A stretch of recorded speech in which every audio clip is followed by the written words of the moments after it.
Perfect.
Salute, and welcome. Welcome back to the Black Ocean. Now, so we're getting deep in with your host, the one and only Great Black Shark.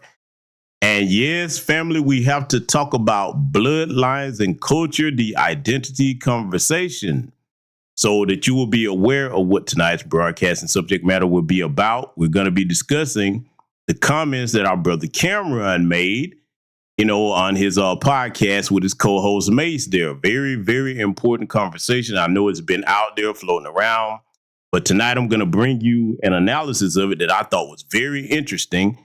I think you'll agree as well. But before we get into that, first of all, give me a thumbs up if you can hear me loud and clear in the chat room. If there's any audio issues, I want to get that straight because I have a very important announcement that should go without saying, but I need to get this straight off the bat. So I'm gonna wait for confirmation that everybody can hear me loud and clear, and then I will get into that, and it will be something that I hope everybody remembers from here on out. Okay. And salute to the good sister AH for the cash out, man. People already showing love to the broadcast. I appreciate you very much, my sister. Thank you. All right. I see the thumbs up in the chat room. Okay, so I'm going to assume that everybody can hear the sound of my voice okay, and I'm speaking clear English, even though it's a thick, heavy Southern barbecue accent, but I think I enunciate well enough that everybody that is above a 5th grade level can understand the words that are coming out of my mouth. Now, let me make this 100% clear. For those of you that have been subscribed to my channel for a number of years, and even I think that those of you that are new subscribers, you pretty much can tell that this channel is a classroom. Anytime that I cover topics, it's mostly history or current events. And what do I always tell people when I cover topics even involving celebrities?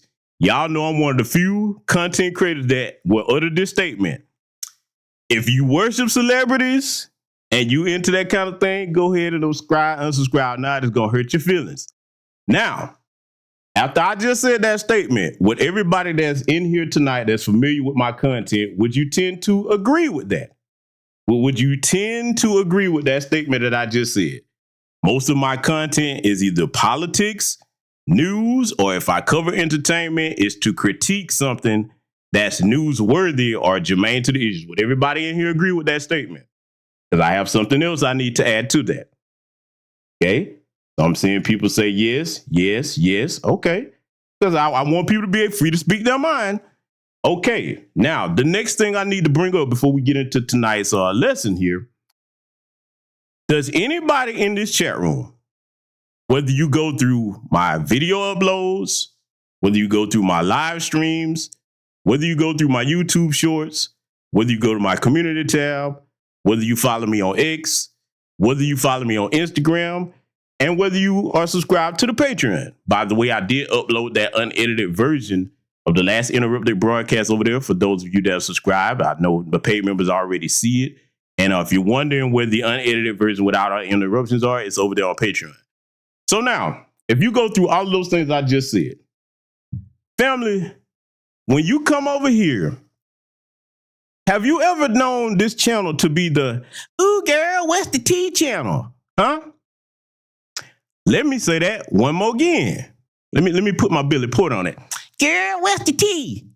Is this the What's the T channel? Huh, honey child? This the What's the T channel? Does my channel fit that description? I'm waiting on some confirmation. Does this channel fit the who, where's the T channel? I'm waiting because I want, look, you free to sound off on this. I want everybody to let me know, because if it is, I need to make some corrections, okay? Okay, I'm saying no, okay, because most of y'all have been subscribed to my channel for quite some time. Okay, yeah, hell nah, yeah, a lot of people like, nah, we don't find that over here, because I challenge you to go through all my catalog of content and find out if I'm doing the celebrity. Look, let me be clear. For the content creators that do that, more power to you. I understand why you do it. If you're into the celebrity gossip, this, that, the third, or if you're into the drama and the goofiness channel, however you get your coins to do that. I ain't knocking them people. This ain't that, okay? So now that I made that clear, I was made aware of events that transpired during the weekend. I don't even disclose much personal business, but I was taking care of my father this weekend. He was sick. He's doing very well now. Thank you. Because a few of you know that know me personally. And I was dealing with other family business because I have things to tend to offline that are priorities over anything online. Let me make this 100% clear. For the events that some of you may be aware of that transpired this weekend, because it's a whole bunch of stuff going around, do not hit me up about a damn thing that I don't have nothing to do with. If anything that I just said is not clear, let me know so I can say it again. I speak multiple languages. I will make an exception tonight and translate it to you in whatever language you need me to say it. Okay? But I'm going to stick with English because I assume the majority of my audience speaks English. If anybody else speaks another language, let me know. We'll get that done. If it's one of the languages that I speak other than English, I will put it to you where you can understand it. Let me tell you something. To the grown ass men that are engaged in the back and forth, hidden inbox, subtweet, all this other stuff, don't hit me up with that. See, the way I was raised, if I got an issue with somebody, I take that shit directly to the person I got an issue with. Y'all know look, let me tell you something. Any of y'all that, some of y'all have met me, but if you haven't met me, the way I sound online is the way I sound offline. If I got an issue with you, you gonna know it up front. I come straight up the middle. That's the family I was raised in. Okay? So for you grown ass men that's got all that going on, don't hit me up with the chatty patty shit. For those of you that know me, you know if I hit you up, I'm talking about business. Okay? I'm talking about business. To the grown women that are looking for somebody to be your little attack dog. And if it hit dogs a holler, if the shoe fits, you gonna wear that motherfucker with heels on, goddammit. Let me tell you something. I ain't never been that for nobody. Whatever issue you as a grown person have with another grown person, you go take that up with them. So now, wrapping this up, let me make it clear again. Whatever transpired this weekend with whoever, you go bring that to the people involved. GBS ain't got a damn thing to do with it. Not my business, not my issue. We don't do that over here on this channel. I've already given my moderators instructions. If you come over here with that bullshit, you will be permanently banned. If you are a moderator and you started, I will get you up out of here too. See, one of the things about Black society, we stuck in a state of arrested development. We got too many people that want to run around like they're in the 13th grade doing dumb shit. And then when consequences come back on you, oh my God, the consequences. And then, it's just goofiness. We don't get down like that over here. Y'all know that. This is one of the reasons why my channel stays the size it is. And I like that because I have an intelligent audience.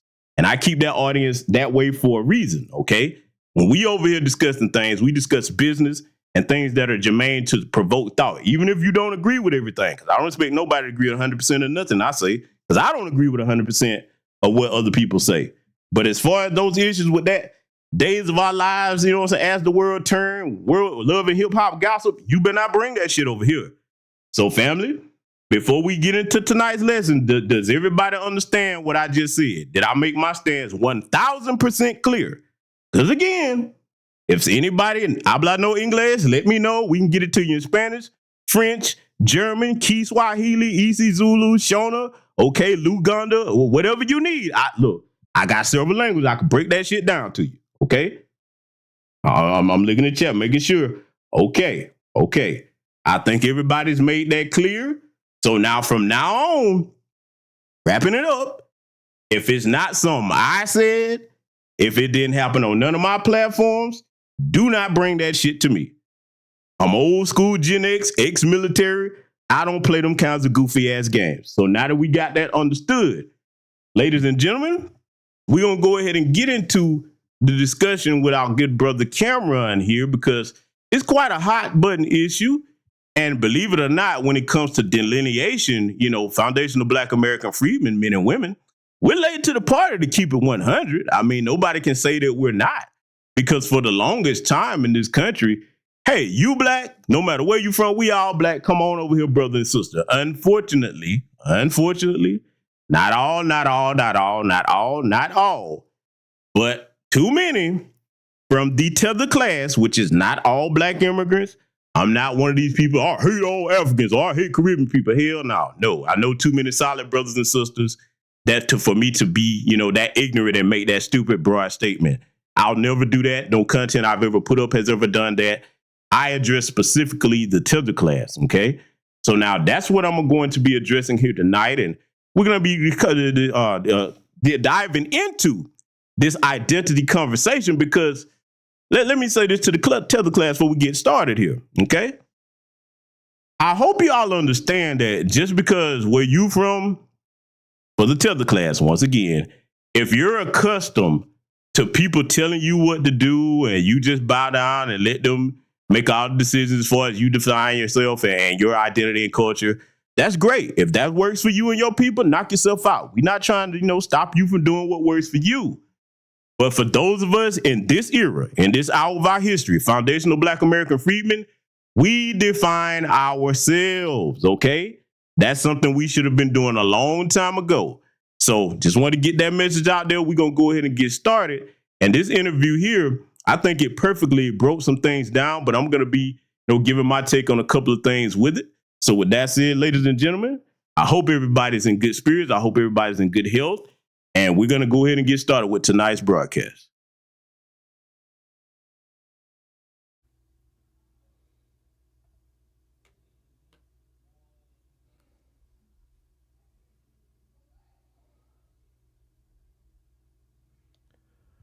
All right, we should be live. All right, let's see. We're coming live, so all right, come on. All right. Sound good. Well, I'll let y'all come on in the room, and let's have this conversation, because we're going to do some education today, because a lot of education needs to be had, because this situation about African American, Black American, it's time to have some education, because unfortunately the American education system does not educate anybody personally. That's why I just don't like the American education system, the public school system at that. I can't stand it personally. People really don't know what ethnicity is. They don't know what nationality is. They don't know what race is. And we're going to talk about that today with our brother Cameron and his position on his ethnicity. So we'll let y'all come on in here and give y'all a few more minutes. Well, today, Lord, how loud? Give me a second. While I wait on y'all to come on through. Just give me a quick second. pause, silence this for a minute. Give me a quick.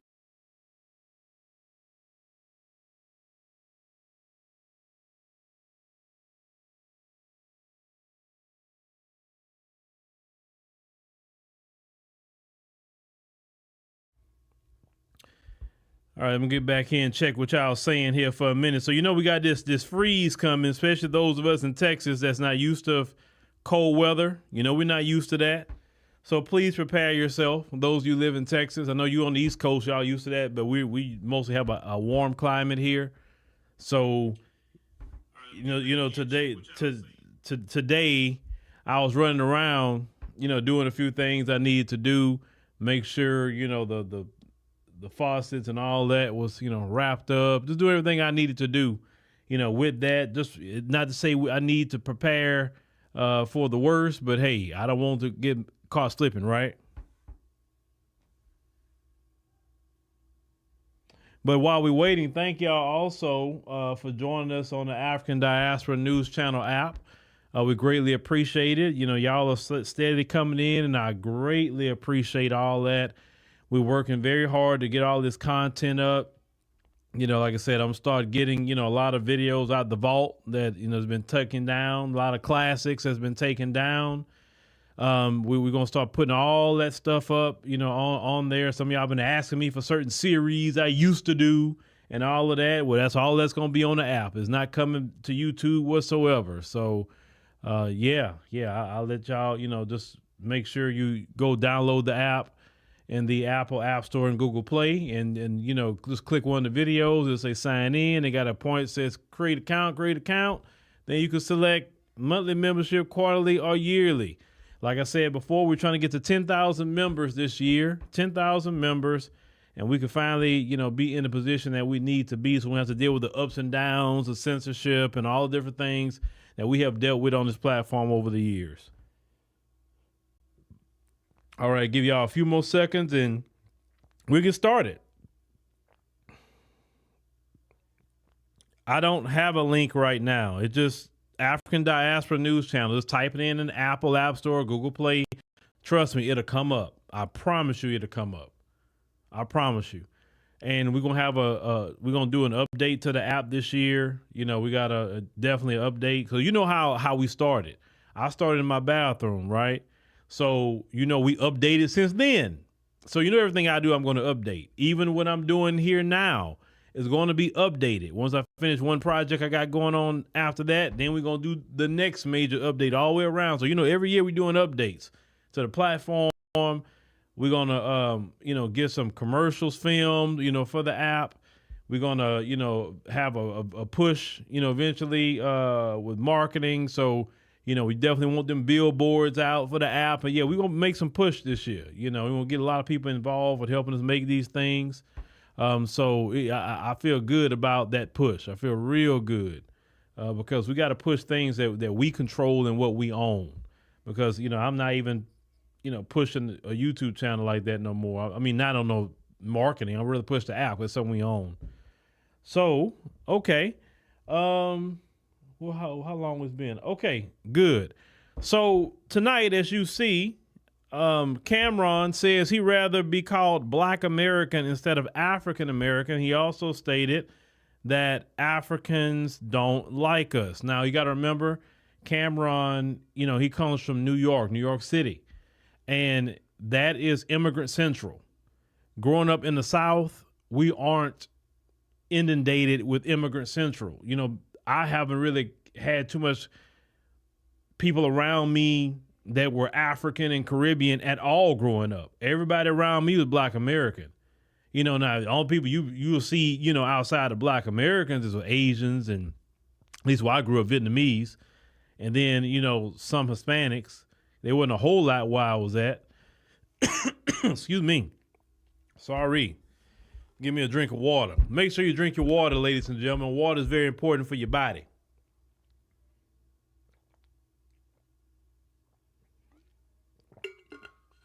But growing up in the South, we didn't have all these different groups coming in constantly. Like New York, that's like the United Nations over there in that city.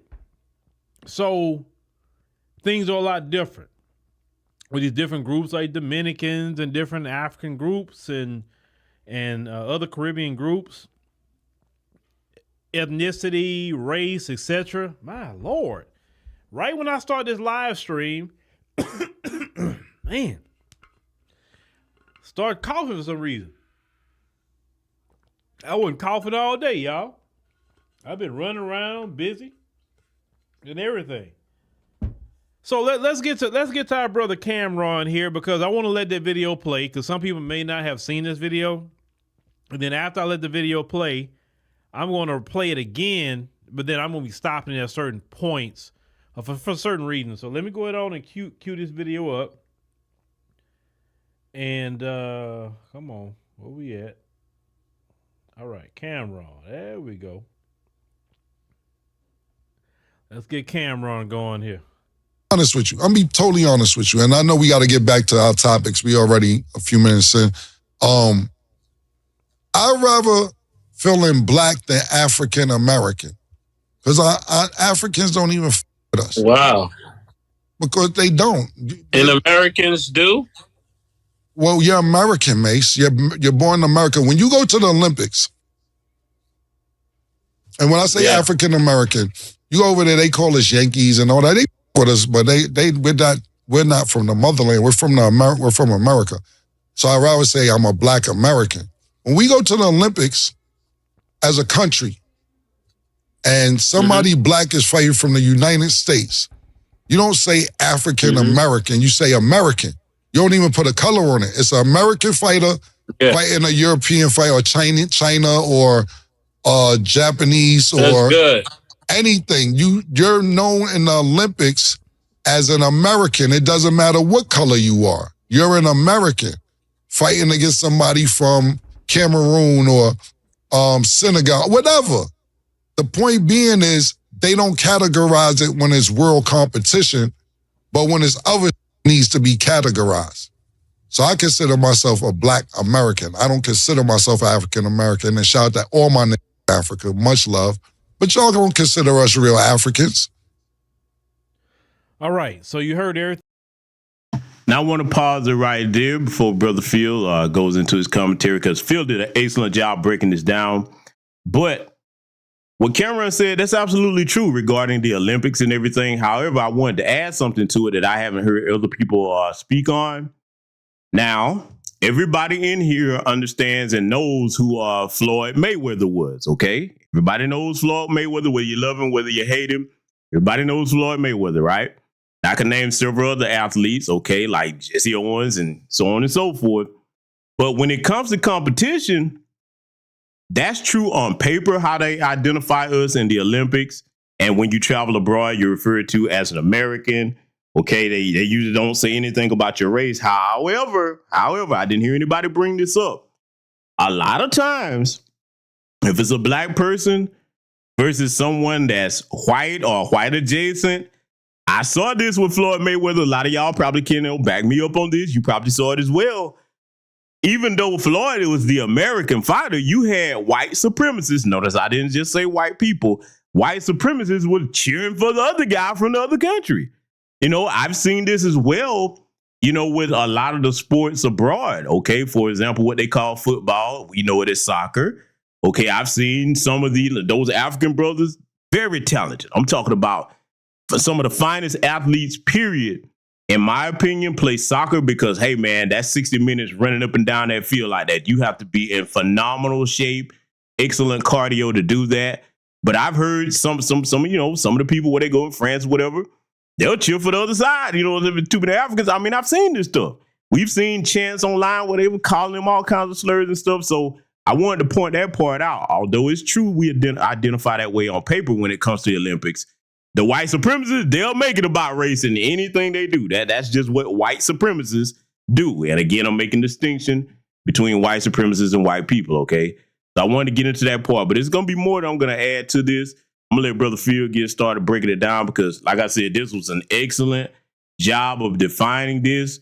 And it's going to be bits and pieces I'm going to add and take things in a slightly different direction. But as far as what Phil is going to say here, he's going to be spot on with it. Let's get back to it. He had to say. So now I'm going to play it again and I'm going to stop it at certain points and interject. because there's a lot of things that he said in here. So let's start it again. Honest with you. I'm be totally honest with you. And I know we got to get back to our topics. We already a few minutes in. I'd rather feeling black than African American. Now let's stop right there. Forever in this country, United States of America, we were called black. You had the terms Black Power. You had songs like I'm Black and I'm Proud. You know, Black Love, Black this, everything black, right? Black excellence. We identified ourselves in this country as black. The African American thing, if you want to talk about that, that came in the 80s or so with Jesse Jackson, that we have not always labeled ourselves as African American. We always label ourselves as black. So saying we're Black American is really what we always said what we were in this country as a particular ethnic group. But let's continue. We get into ethnicity, race, etc. later. Because Africans don't even f with us. Wow. Now, he just said that Africans don't, he said, mess with us, right? Let's talk about that. As Black Americans in this country, we all are together. Yeah, we got our differences here and there, but we're all together. We never separated from each other. You understand? So when you have different groups that came in, let's say from the Caribbean, came in from the African continent, what did they end up doing? They didn't say, okay, let's go and just go with our Black American brothers and sisters. What they end up doing is separating themselves, right? And when they separate themselves into Nigerian groups, they separate themselves to Ethiopian groups, they separate themselves, okay, this is a little Haiti over here, you know, this is Jamaica area here, and everybody kind of just stayed to themselves. That is something that we never did as Black Americans. You understand? So you have people that racially look like us, racially have a African origin, but yet this is the first time that we experienced a rejection like that by supposedly our own people, our distant cousins. And you have to understand that Black Americans have been the ones that wanted to promote global unification more than anybody else of Black people. So when Black people said, okay, in the 1960s, let's fight for our distant cousins to come over here, and we thinking in our mind they will come here and be assistance to us in the struggle as Black people, right? But when they came here, they wasn't trying to get involved with any of that. They parents, the ones that mostly came here first, which they were vetted by the U.S. Embassy. That's what people don't realize. They vet these people that come in and make sure they don't let in the Julius Malema types. They want to bring in the Candace Owens. They will bring in the Jesse Lee Petersons. That's who they're bringing over here. So since they're bringing that over here, of course they don't want to get with us. Of course not. And then the folks tell them when they come here, stay away from them Black Americans. Leave them alone. You know, you can do things good by yourself. Don't talk to them. Don't whatever. Then when some of them have got over here, don't marry Black Americans. Stay away from the Akata, the Jareer, and all that sort of thing. So when Black Americans heard that was actually, whether they admit this to you or not, those of you who could be listening globally and throughout the world, that actually hurt Black Americans because, listen, we're rejected by the white supremacists. That's fine. We don't want to be with him. But our own people rejected us. Our own people look, it's even worse when supposedly our own people that come from the motherland reject us, supposed to know better than that. And yet they kept rejecting us. We're talking about in America. I'm not talking about the continent. This is an American conversation right now. We'll get to the continent later. So you keep doing something, when you keep rejecting a person, when you keep hurting them, when you act like you're better than them, right? When you do that, eventually a person's going to respond by saying, you know what? Okay, fine. I'm going to accept it. You don't want to, be with us. You don't look at us as family. You don't. Like, we look at you as family. So that's fine. No problem. We kind of got over the hurt and pain of that, because that is hurtful when family rejects you, right? So now sometimes the hurt turns into anger. Now I'm going to pause it right there because, listen, Brother Phil is spot on in his assessments, but I want to add a bit of context, further context to what he said, because let me tell you something. He's right about that. The continental Africans and mostly Caribbean people that they allow over here in large numbers, they coon screen them. Yes, they do. That is very real. And it's very real, very real, very real. However, we have to be thorough in our analysis of that. And I'm going to give you a bit of more insight on that, because for those that don't know, yes, Brother Phil has spent time on the African continent. If I'm not mistaken, I know he's been to Kenya, Ethiopia, South Africa. And let's see, you know what? Those are the three that I know for sure. But, Brother Phil has been over there on business capacity. And he's got good business connections over there. If you watch African Diaspora News Channel, Brother Phil employs brothers and sisters not only right here in America, also over there on the continent as well. Good people, too. I know some of them, okay? In fact, the business of my good brother Richie Sudan from the UK. Good friend of mine. Solid people, man. So Phil has a very diverse platform as far as, the people that work for him. But the insight I'm going to give you to add to what he's saying is this, because I've been to 25 different African nations. Yes, and I've been over there, not in a tourist capacity. I've actually had time to spend time on the ground in the different countries that I've been to over there, okay, and gotten to know some of the people. Yes, I do speak some African languages. If I was to ever come on here and tell the lie, like I can't understand certain African languages, there are people that will probably come in this chat and be like, okay, why are you telling that lie? I taught you myself. Yes, you do. Okay. So one of the things I also got to learn about, continental Africans in the different nations that I had the opportunity and the privilege to visit. Here's the thing. And you have to stay in a place really at least 6 months to really get an ebb and flow of what the culture is. Let's talk about the people that they let over here, the coon class, all right? That coon class, if you talk to the people in their countries back home where they come from, they'll tell you, okay, yeah, we didn't really fool with them when they was over here. We glad they gone. We hate they came over there to you, but we glad they ain't over here no more with us messing up things. That's the truth of it. The other part about that that tether coon class is the reason why those that came over here and said, okay, when we're offering, hey, man, everybody black, we all one family, especially back in the early 70s, things like that, and progress on forward, that really started to show their vitriol, really. Somewhat in the early 90s, you could kind of say, you kind of started to see a little bit of that animosity, calling us all kinds of names, Jared Akatas, all that stuff. You got to understand that tether coon class, when they got over here, while they were over in their countries, wherever they came from, their dream, and I know this is going to sound facetious, but it's going to make perfect sense when I tell you this. Their dream was to get over here or to the UK and get up under the first white ass cheeks they could find. You understand me? Again, I'm not saying all of my Caribbean and continental Africans are like that. No, I am not. I'm not saying all of y'all are like that. We talking about that element that is. I want to be crystal clear in my language here tonight. Okay, so a lot of times let's take it deeper. Instead of just wanting to get up on the white folks, a lot of them, and I've had friends that have told me this, and I witnessed it myself, okay, having spent a long period of time over there in multiple countries from north, east, south to west. They have told me that when they go to school, a lot of them are ashamed of their mother tongue and their original accents, and they would pick on one another if they weren't, taught to speak proper English for the English-speaking African nations over there, because not all African nations speak English or whatever as like one of the primary languages. And most continental Africans you meet will speak more than one language, okay?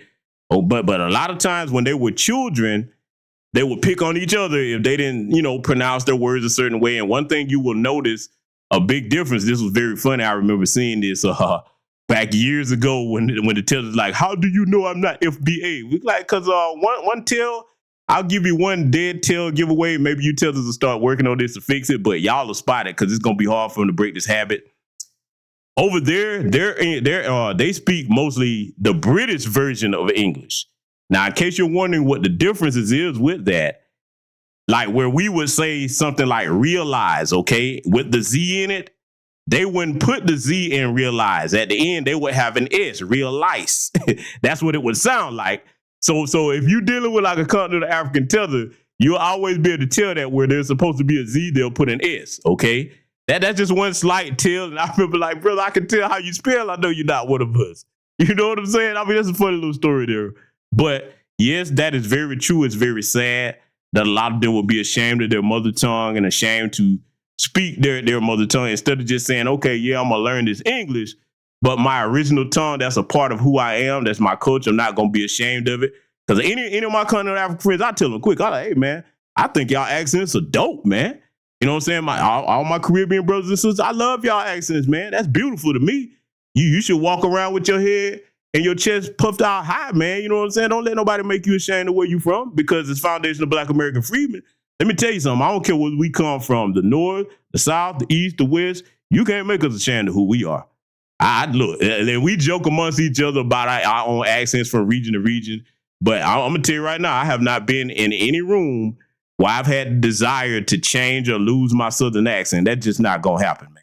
I'm too proud of my origins and my family lineage, okay? From time to time, I may try to, straighten it out a little bit with certain words or what have you, and try to like slow my pace down or speed it up so that I can be understood, because our Southern accents are very unique. But as far as being ashamed of it, oh no, buddy, you got to go get somebody else.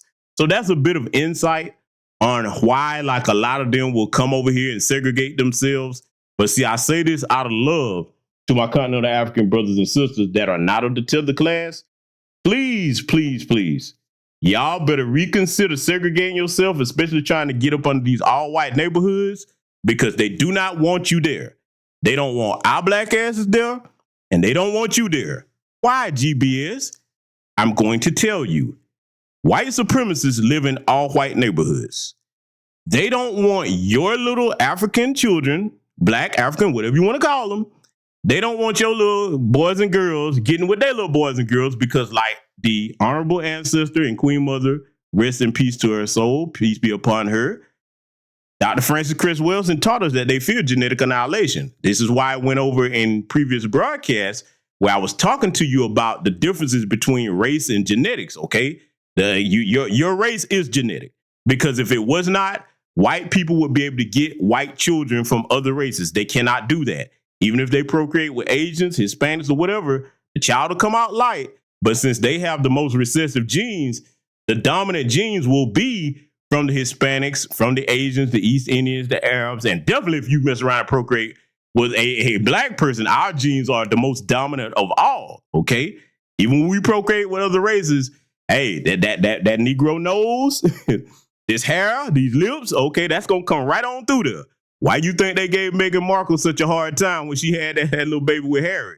Okay, even though that baby is light-skinned because she's biracial and Harry is white, it don't look like the rest of the royal family, okay? So that's the reason why they take such offense to that.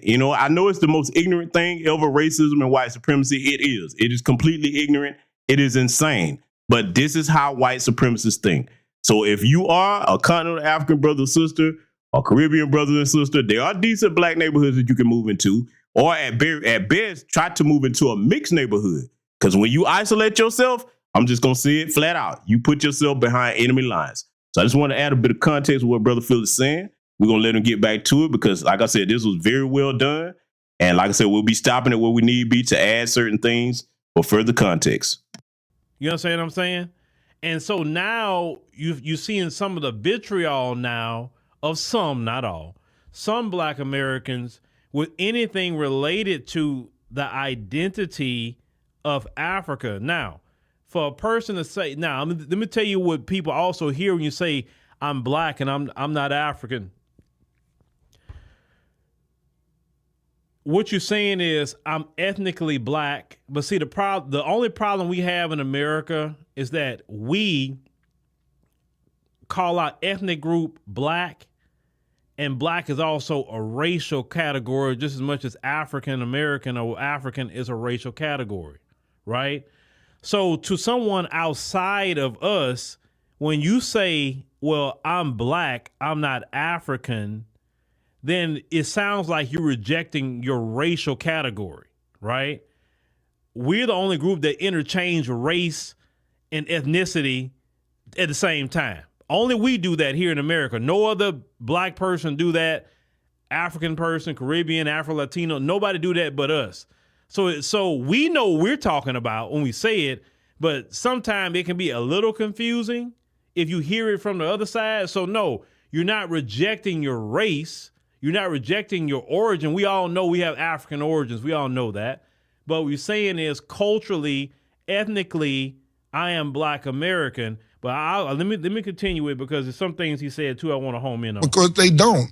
And Americans do? Well, you're American, Mace. You're born in America. When you go to the Olympics. Now, he said about you an American, right? We are Americans. We are Americans. If you want to know if you're American or not, travel. When you go get a visa, America, the United States, let me say this. United States with all that color thing. Most countries, when you get a visa, they ask you nationality. What's your passport number? Your name, your surname, all those, your address, all that sort of thing. They do not ask you about no color. They ask you your nationality. Your nationality is American. That's what you are. You are an American. Well, let's continue. Now, before we get back to that, Brother Phil is right on that. For those of you that travel, and for years I've been saying it on this channel, travel is the best education you can get. There's a whole world out here that I want all of my people to discover. I was blessed to be able to do that at a young age. And the only thing that slowed my travels down was when that damn pandemic hit. I was like, okay, we got to park it for a minute, okay? But I encourage all of you to travel, okay? So that you can take in things, learn things. You should never just be stuck to one sphere of knowledge here, okay? And for those of you that don't want to, that's fine. You don't have to go nowhere. But a lot of people would like to learn and explore the world, okay? Do your research on wherever you're going to go and just go and take in some new things. But see, here's what I want to add about that, because Phil is right on everything he said. And when it comes to going through customs, okay, they ask you, what's your nationality, et cetera, et cetera. That does happen. Now, when you get into a certain country, depending on where you at, then that's where your race will come into play, depending on where you at. They will treat you different by your race in some other countries, okay? Just depends on where you're going. And I'm going to tell you right now, the further east that you go, especially if you're trying to go to these European nations, when you start getting to Poland and, you start now, Germany is so over there. Okay. You got pockets of it or whatever, pockets of anti-black racism. But when you start getting to your Eastern European nations, we start going to the United Arab Emirates. Yes, I'm going to see it.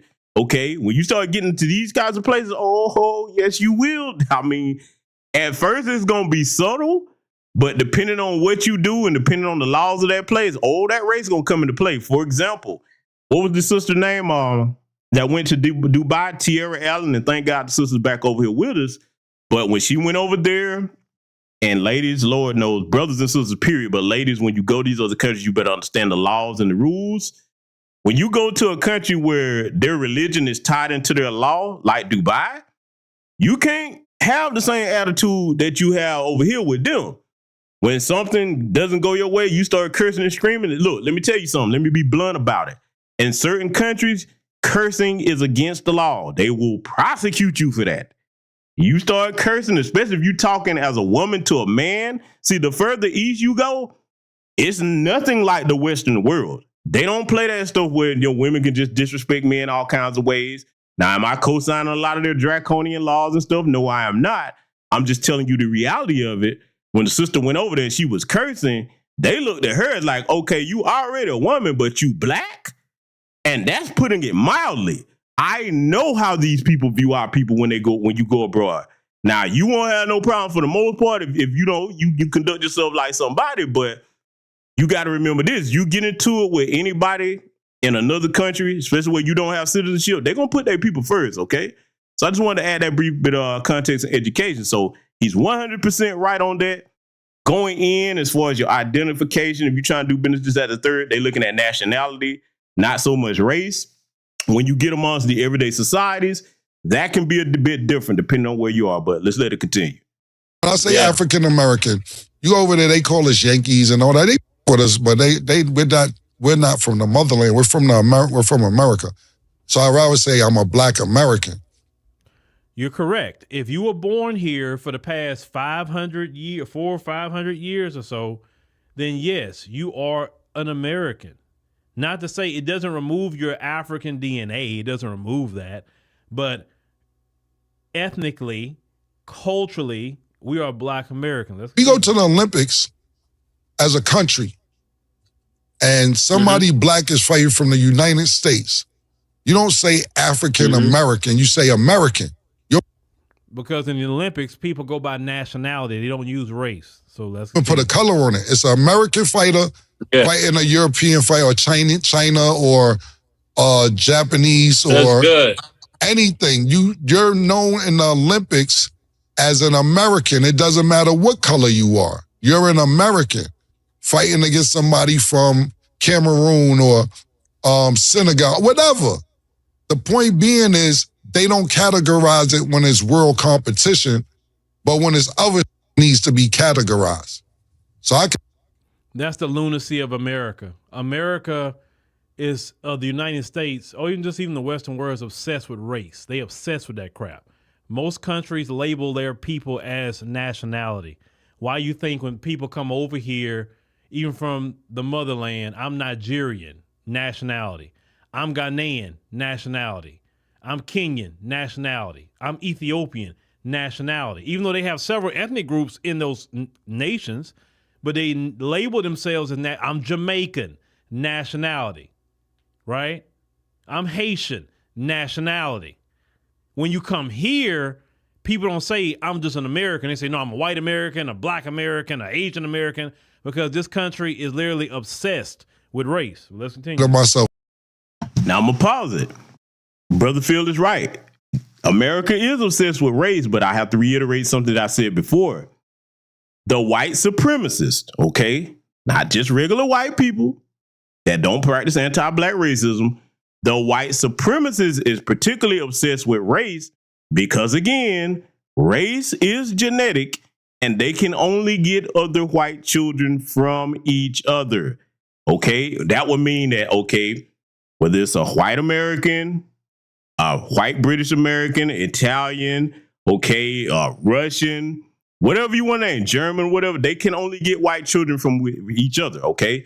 So now, as insane and crazy as being anti-Black racist is about that, because we don't have nothing to do with their genetics unless we procreate with them, okay?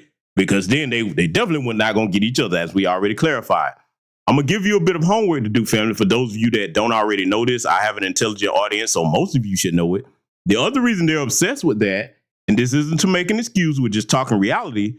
Do you not understand that at one time they were 10% of the global population? I'm talking about in the entire world, globally.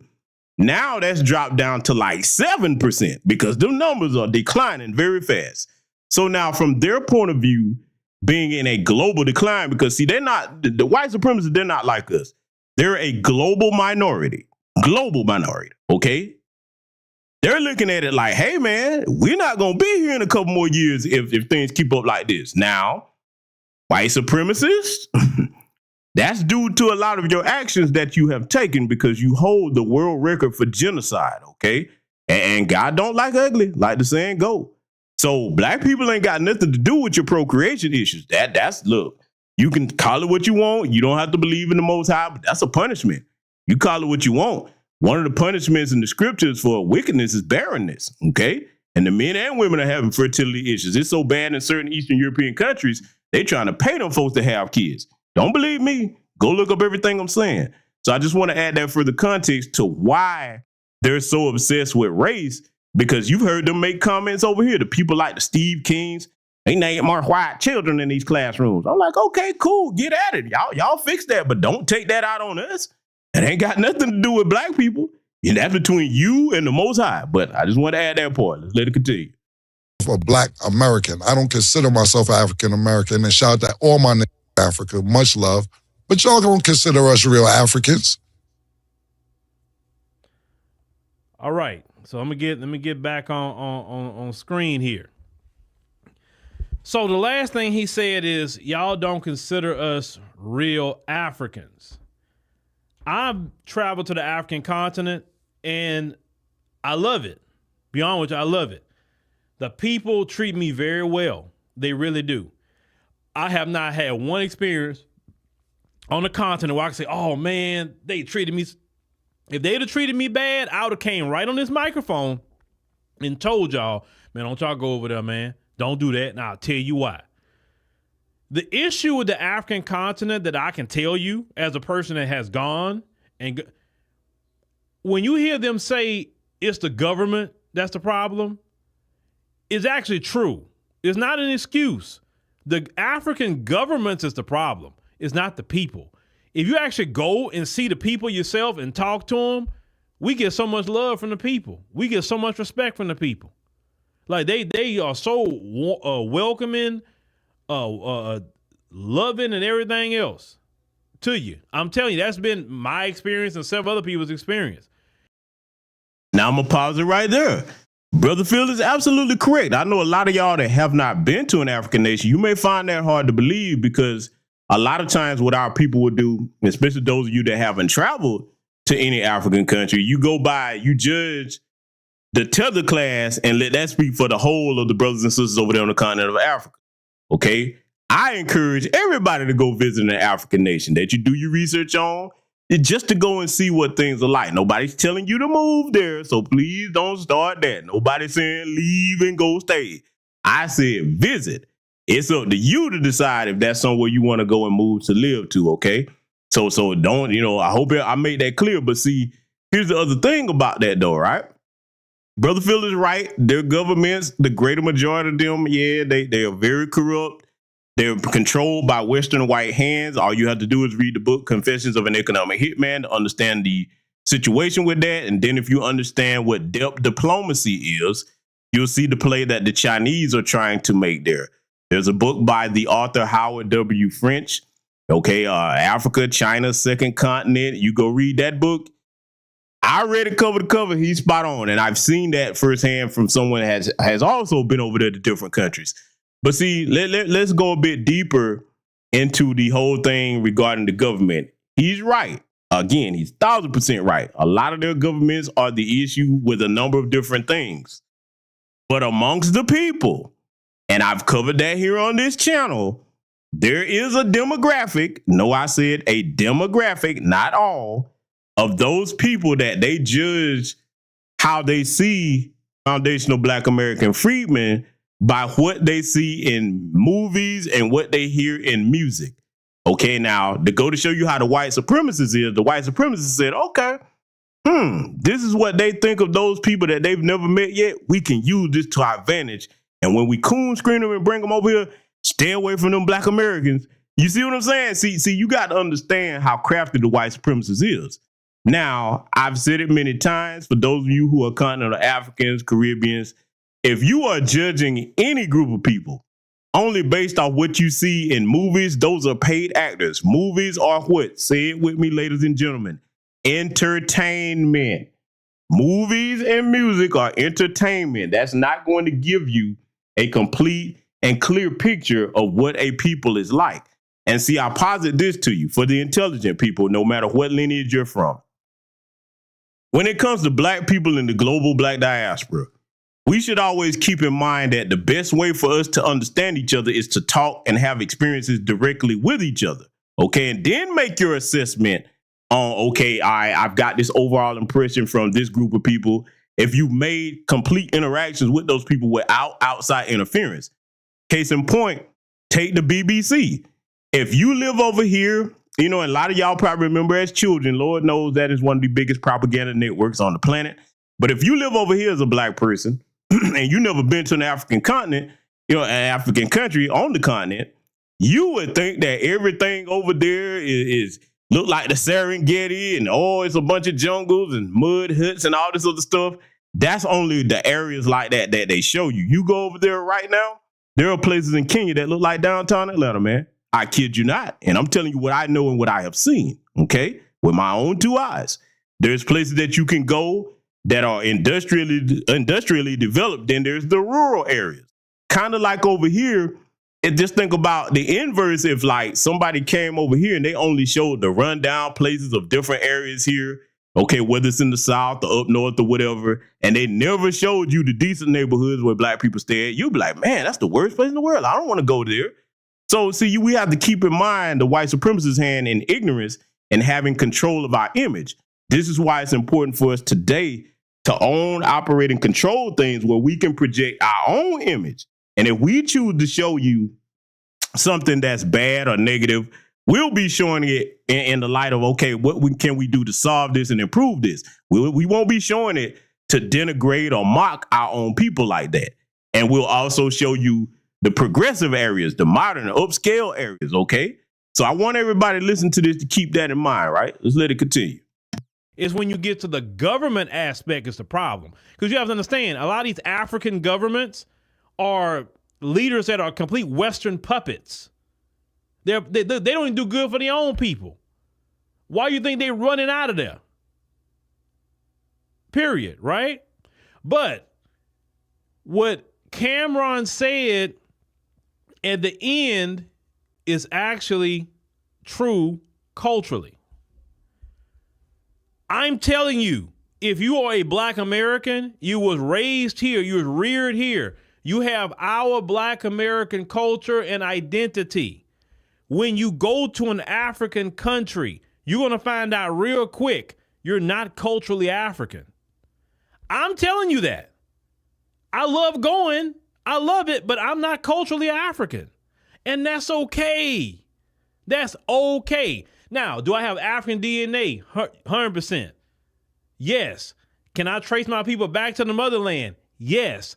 But culturally, listen, culturally, my culture is not an African culture. It is a black American culture. And so when I go to the motherland, I represent for black America. I understand that I'm an ambassador, whether you like it or not, because I've seen some of you say, well, why you said that in that interview? You don't represent us. I don't care what you say. At that moment, I'm an ambassador for black America, so I'm going to speak like it at that time. Now let me pause it right there because see, this is why, I have such respect for my good brother Field there and his manager, brother Kellen. Good people, solid brothers, man. The way he broke that down, it don't get no more simpler than that, okay? He's right. Anytime we travel abroad as a black American, you are an ambassador for your people, okay? So this is why I hate to see when any of our people go to these different places where we're not normally at and start acting a fool. Because see, that reflects, you got to look at it this way.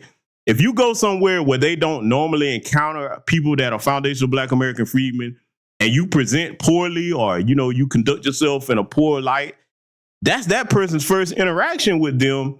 And then, you already see how they view things, and not saying it's right, because I already covered that, but you already see how they view things as far as like music and movies, thinking, okay, that's how we are. So if you make a bad impression on them with ignorance, they're going to be like, oh, okay, yeah, this is how they are. This is how they are. But I want to take it a step further here because, see, I want to help clear up some confusion that's been going around involving the identity conversation. We're going to break a couple things down. This would be the perfect time to go ahead and break this down. Okay. Let me take this banner down because I want everybody to be able to see this clearly. In fact, the business, I'm going to take the time to make a bit larger, okay? So now everybody recognizes this flag on the screen. This is the flag that our good brother Tariq Nasheed came up with, the foundational Black American flag, okay? We're going to break down the meaning of this flag because you can find this on officialfba.com. And this gives a very accurate description of who foundational Black American freedmen are, okay? So for those of you that are continental African or Caribbean that are not of the tether class that are like, okay, why are you being divisive? Well, we're not being divisive because we hate anybody. We are a different ethnic group, and there's nothing wrong with that, just like it's okay for you to be your own ethnic group. We're going to break down the meaning of this flag real quick, though, okay? A lot of y'all probably never knew this. Again, you can find this on officialfba.com. All right. The 3 stars. Let's read this together, ladies and gentlemen. Okay. The 3 stars represent the 3 groups, okay, the 3 ethnic groups that make up the ethnic group that will become foundational Black Americans. Number 1, the Black Aboriginal people of North America, meaning the Black people that were already here. Okay. If you want to know more about that, then go and check out the book, They Came Before Columbus by Ivan Van Sertima. You can even find on my Patreon, I have the works of Alexander von Wuthenaar. Yes, I know that's a very expensive book, but the reason I put it on Patreon because most of you would not be able to afford that book if you saw what the price of what is on there. So you can go and find that on my Patreon. He goes into detail, a white man, Alexander von Wuthenaar, about the Black people that were already here before the transatlantic slave trade. Okay. So now that's the first group. The second group that makes up our lineage, the Black explorers and traders who had contact with the Americas before Columbus. Then the last one, the captives that were brought here to the Western Hemisphere from the countries or certain countries in Africa. Okay. Now, for those of you that don't understand that, and see, this is where I want to take the time to really break this down before we get back into this. A lot of you who are continental African in particular, you say that, you know, when we say that we're not African, we're saying we're not culturally African. Yes, we know we have African descent as far as our DNA, like Brother Phil said. We understand that. You're not going, because I know there are some silly Black people that ain't nothing about me African. Okay, look, you're arguing with science at that point. I ain't trying to tell you nothing. We do have African genetics, okay? Most people on the planet do. All right. But now for the brothers and sisters that hear that, they think that we're saying, okay, we're denying our racial category and our genetic heritage. No, we're not. We're talking about our culture, because let's keep it a buck. Like Brother Phil said, if you go to any African country, you may somewhat blend in if you don't talk. But the minute that you open your mouth, I don't care which state you from, if you're a Black American, they'll be like, oh, okay. They're going to immediately know who you are. Okay. And sometimes you don't even have to speak. It could just be in the way you dress, because, you know, we have a unique style of dress and fashion. Okay. So sometimes that might give you away as well. And look, me being well-traveled, I can spot our people. Okay. And no, I'm not going to make none of the jokes we normally make, because there are some telltale signs, hairline, dry wigs. I'm sorry. We're not going to talk about them things. I'm talking about I can spot certain features that be like, okay, yeah, this brother, okay, he's a African from, sometimes I can tell, okay, Nigerian, South African, depending, especially if it's somewhere I've already been and I know what those people look like. I'm like, okay, yeah, I know where this brother or sister's from. And you laugh about it. You be like, yeah, I can tell where you from, just like they can tell where we from. So it doesn't have to be any hatred behind it, okay? So again, let's run through this very quickly. The 3 stars on the foundational Black American flag represents the 3 groups that make up the ethnic group that will become foundational Black Americans, because we had an ethnogenesis. Many of you became a completely different ethnic group. The Black Aboriginal people that were here in North America before the transatlantic slave trade. The Black explorers and traders who had contact with the Americas before Columbus. And the captives brought to the Western Hemisphere from parts of Africa. And that number has been said to be, some people say 6%, 5%. But to be honest, when you really look at it, some people like it was as little as 3% brought to North America. The greater majority of the slaves from the transatlantic slave trade were brought to Southern America, okay, South America, all right, and the Caribbean. That's where the greater majority of people that came over on the slave trade came from, okay? That's where they were sent to, rather, all right? So I wanted to take the time to break that part down, because you can find that on officialfba.com if you want to look at that information for yourself. And there's a lot more good information on there about our particular lineage. And it's been broken down several times by the likes of the good brother Bobby Hemmett, Dr. Claude Anderson, so on and so forth, whether it's Dr. Clyde Winters, many others, okay? So, and yes, the elder Kaba Kabane, he's great at breaking that down on the African side and the side over here where those of us who are foundational Black American freedmen. So when we bring these things to you over here in these new Black media spaces, we're not just telling you something we feel or we think. We're telling you the works of our Grandmaster teachers that are transitioned and those that are still here that you can go and do research for yourself, okay? So see, what I like to do with my platform, I like to alleviate confusion by providing clarity to people on things that are a lot of times complex to understand, or people just be saying things that they don't have it accurate. You're going to get accurate information over here, whether it's because I'm giving it to you or because some of you may point out something that I had wrong in the chat and say, hey, brother, you forgot about this, that, the third. Because this is what we're about over here. We're about accurate knowledge and learning. It's a terrible thing for people to dwell in a state of ignorance, okay? So that's what we do over here on this platform. Like I said, if you're looking for the, hey, girl, what's the T channel? You're going to have to keep looking. That ain't what you're going to find over here. Let's get back to it. And I'm going to make sure to represent our group right, because we have a lot of social capital that's very high in the African continent. So it's okay to say, hey, I'm not culturally African. We're not. The first time I seen that really was in Ethiopia. I enjoyed it. I enjoyed it. People so nice. The people say welcome home and all of that. But I don't have Ethiopian culture. I have Black American culture. Kenya, went there. Great people. Treated me so well. Met great people, got friends in Kenya that I know I talk to this day. But culturally, I'm not a Kenyan. I'm a Black American. South Africa, I relate to them a lot more than any other African country I've been to, be honest with you. I relate more to South Africans because we kind of mirror in what we went through in a lot of ways. And even then, even though we mirror each other and we can have a lot of similar conversation, but I'm not culturally a South African. Now, that's something right there I want to touch on that Brother Phil was saying, because out of all the places on the continent, if you was going to go visit, you would find we have more similarities with South Africans, okay? And no, we're not talking about white people born in Africa, because your asses is European, you're not Africans, okay? I don't care what you try to pretend. White folks, just because you were born on the continent, don't make you African, okay? Let's just get that nonsense out of the way.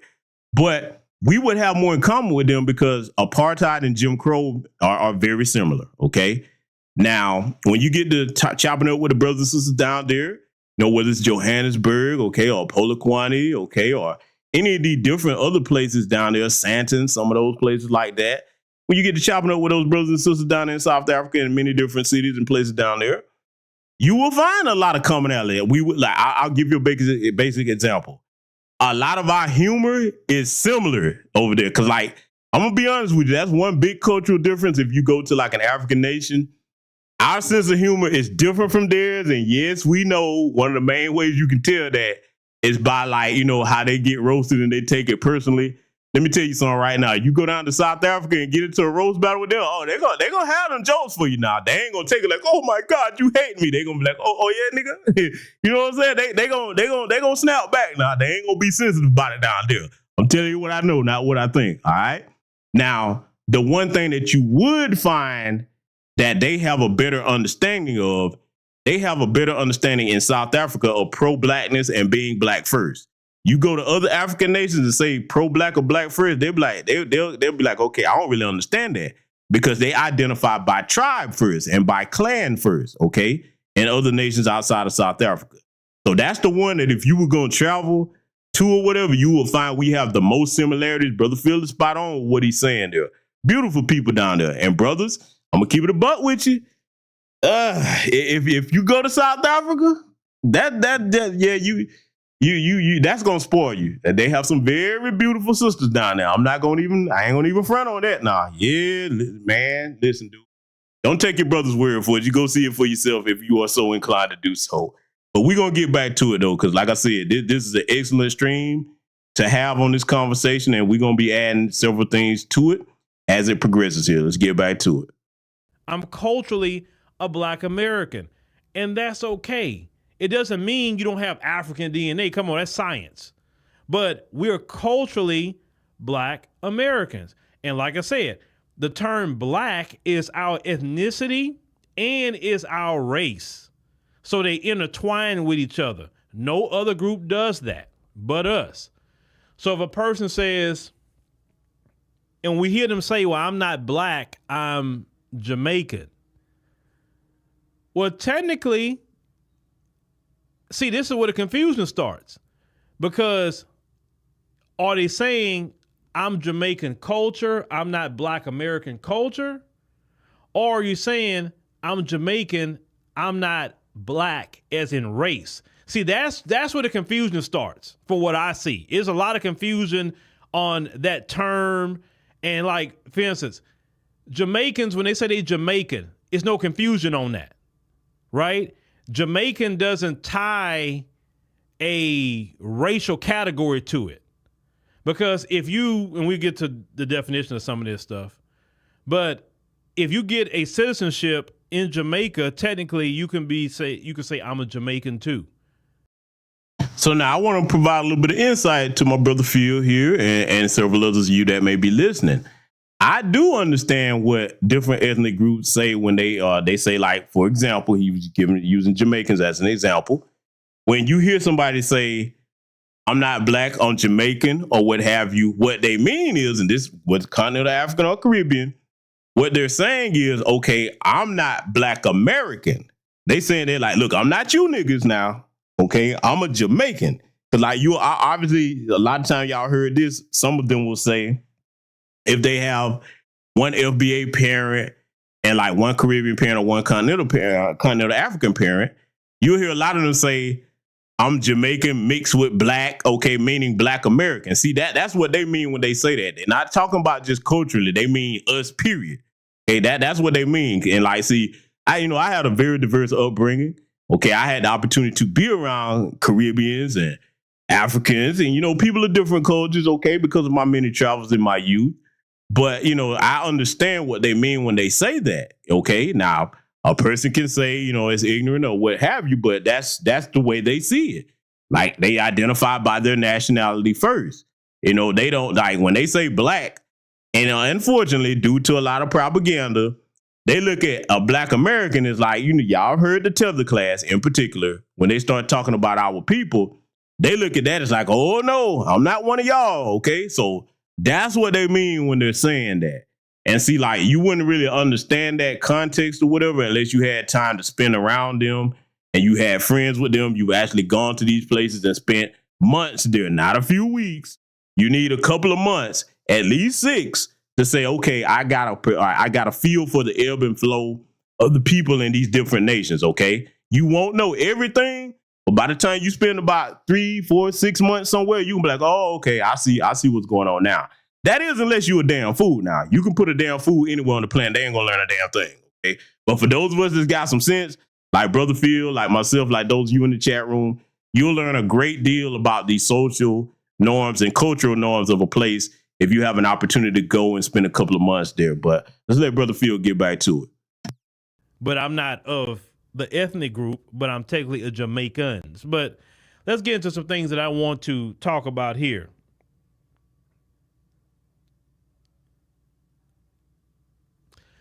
Ethnicity. Let's talk. Let me set this up. Hold on. Let me get my little trusty board up here. Hold on. Well, the person said that it's nothing for them to learn. Well, that's the point of ignorance. And one thing that I've learned as I'm steadily learning, I don't really have time for ignorance. And if you want to be ignorant, I believe you have a right to be ignorant.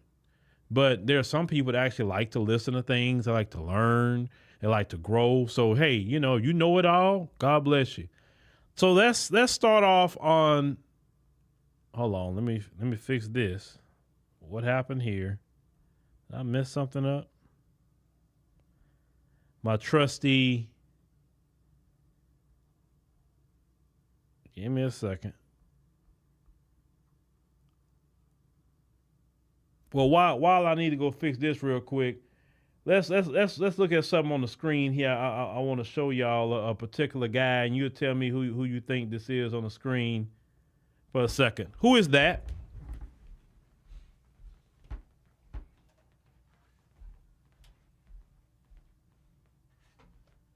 Who is that on the screen? Y'all should know who he is by now.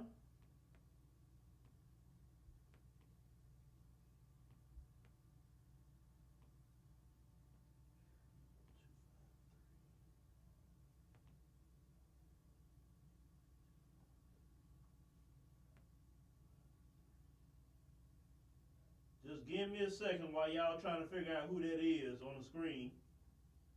And no, that's not a black American on the screen if you don't know who that is.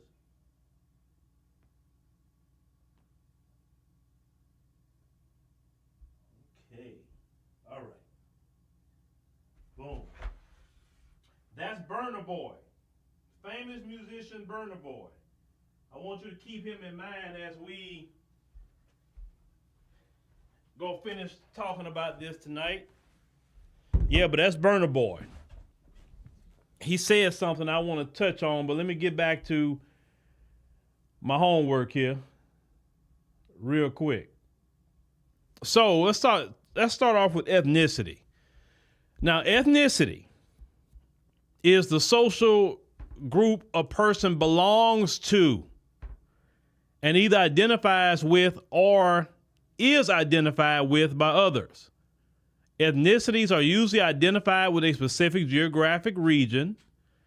Let's say where the group originated, like Black America. We originated here, our group, Black Americans.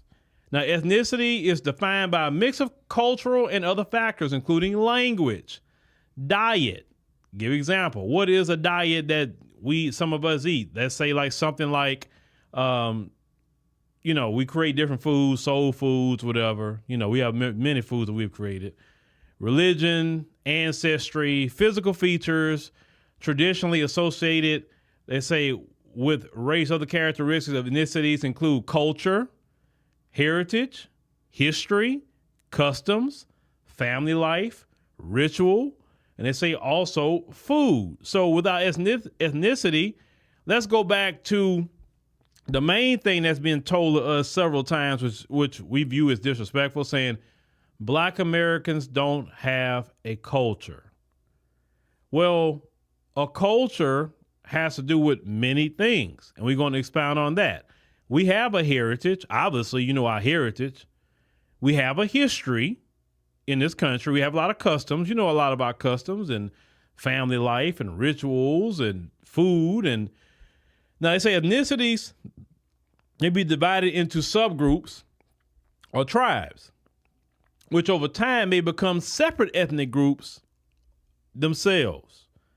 Now, a person's nationality is where they are a legal citizen, usually in the country where they are born. So since I was born here in the United States, I'm an American. But if I became a dual citizen of somewhere else, let's say South Africa, then I could say I'm an American and I'm a South African by nationality, but ethnically, I'm Black. I'm a Black American. That's ethnically, for me at least. Now, race is a classification of humans into groups based on physical or social qualities. Now, I say the term has been in use since the 16th century. Now, I want to pause it right here because pay attention to the definition he used because he's right. But when you describe someone's physical characteristics and qualities, that goes into genetics.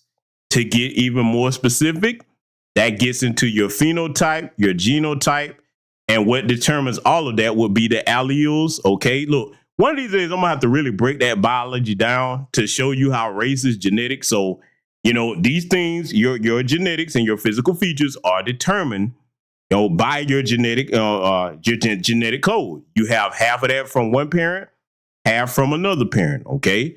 So, I mean, that's very important that he said that because he's right about that. But I just wanted to point out the scientific part on that. Because, see, a lot of times in our community, we'll just go by how we feel about something or what other people have told us. But when you start to look at science, you be like, oh, okay. Because, see, there's a reason why people try to do that whole, and I'm not saying Brother Phil is doing it. I want to be clear on that. But other people that try to do the whole race is a social construct thing, I'm like, yeah, really? Again, I give you the simple definition. If race is a social construct, then why can't white folks get white children from other races other than themselves? Okay. And that's as simple as that. I could give you several more analogies to make that even more simple, but that's your baseline right there. Okay. So like I said, one of these days, I'm going to really get into the science of that because that's something I'm very qualified to do. But I'm going to let Brother Phil continue what he's saying, though. people did not label themselves by race at all. That is something that the white supremacists brought in, which created a mass confusion. Most people label themselves by tribe, they label themselves by lands, they label themselves by religion, etc. Now, culture. Let's get into culture. Now, culture is the customs, arts, social institutions, and achievements of a particular nation, people, or other social group. So, we have our customs in Black America. Many of them. Name some of our customs that we have, ladies and gentlemen. What's a custom that we have in Black America?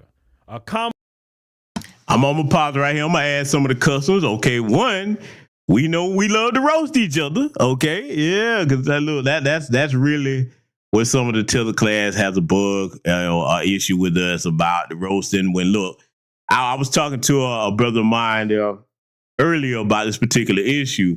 When it comes to roasting, what a lot of you tether class don't understand is we didn't hate you because we roasted you. We roasted each other. Okay, in that one term, okay, let's get it out the way. They called me African Brutish Scratcher. We called each other that in our ignorance as children. We really did. Everybody in here can attest to that. We didn't just call you that. Our ignorant behinds called each other that, okay? But here's something I want y'all to consider. Because I actually broke bread with a brother and we sat down and we talked about it. See, that's what I want a lot more of our people to do. To break bread with each other, just sit down and have a conversation with somebody from a different ethnic group than you, whether it's Caribbean person, African person. And we was talking about that. And I said, look, man, I said, we didn't hate you because of that, because the opposite of that would have been if we didn't say nothing to you at all. Now, that's when we wouldn't have looked at you as one of us. But if we roasted you or clowned you about your clothes or something like that, we clowned each other. We came to school in, janky outfits, messed up shoes, whatever the case.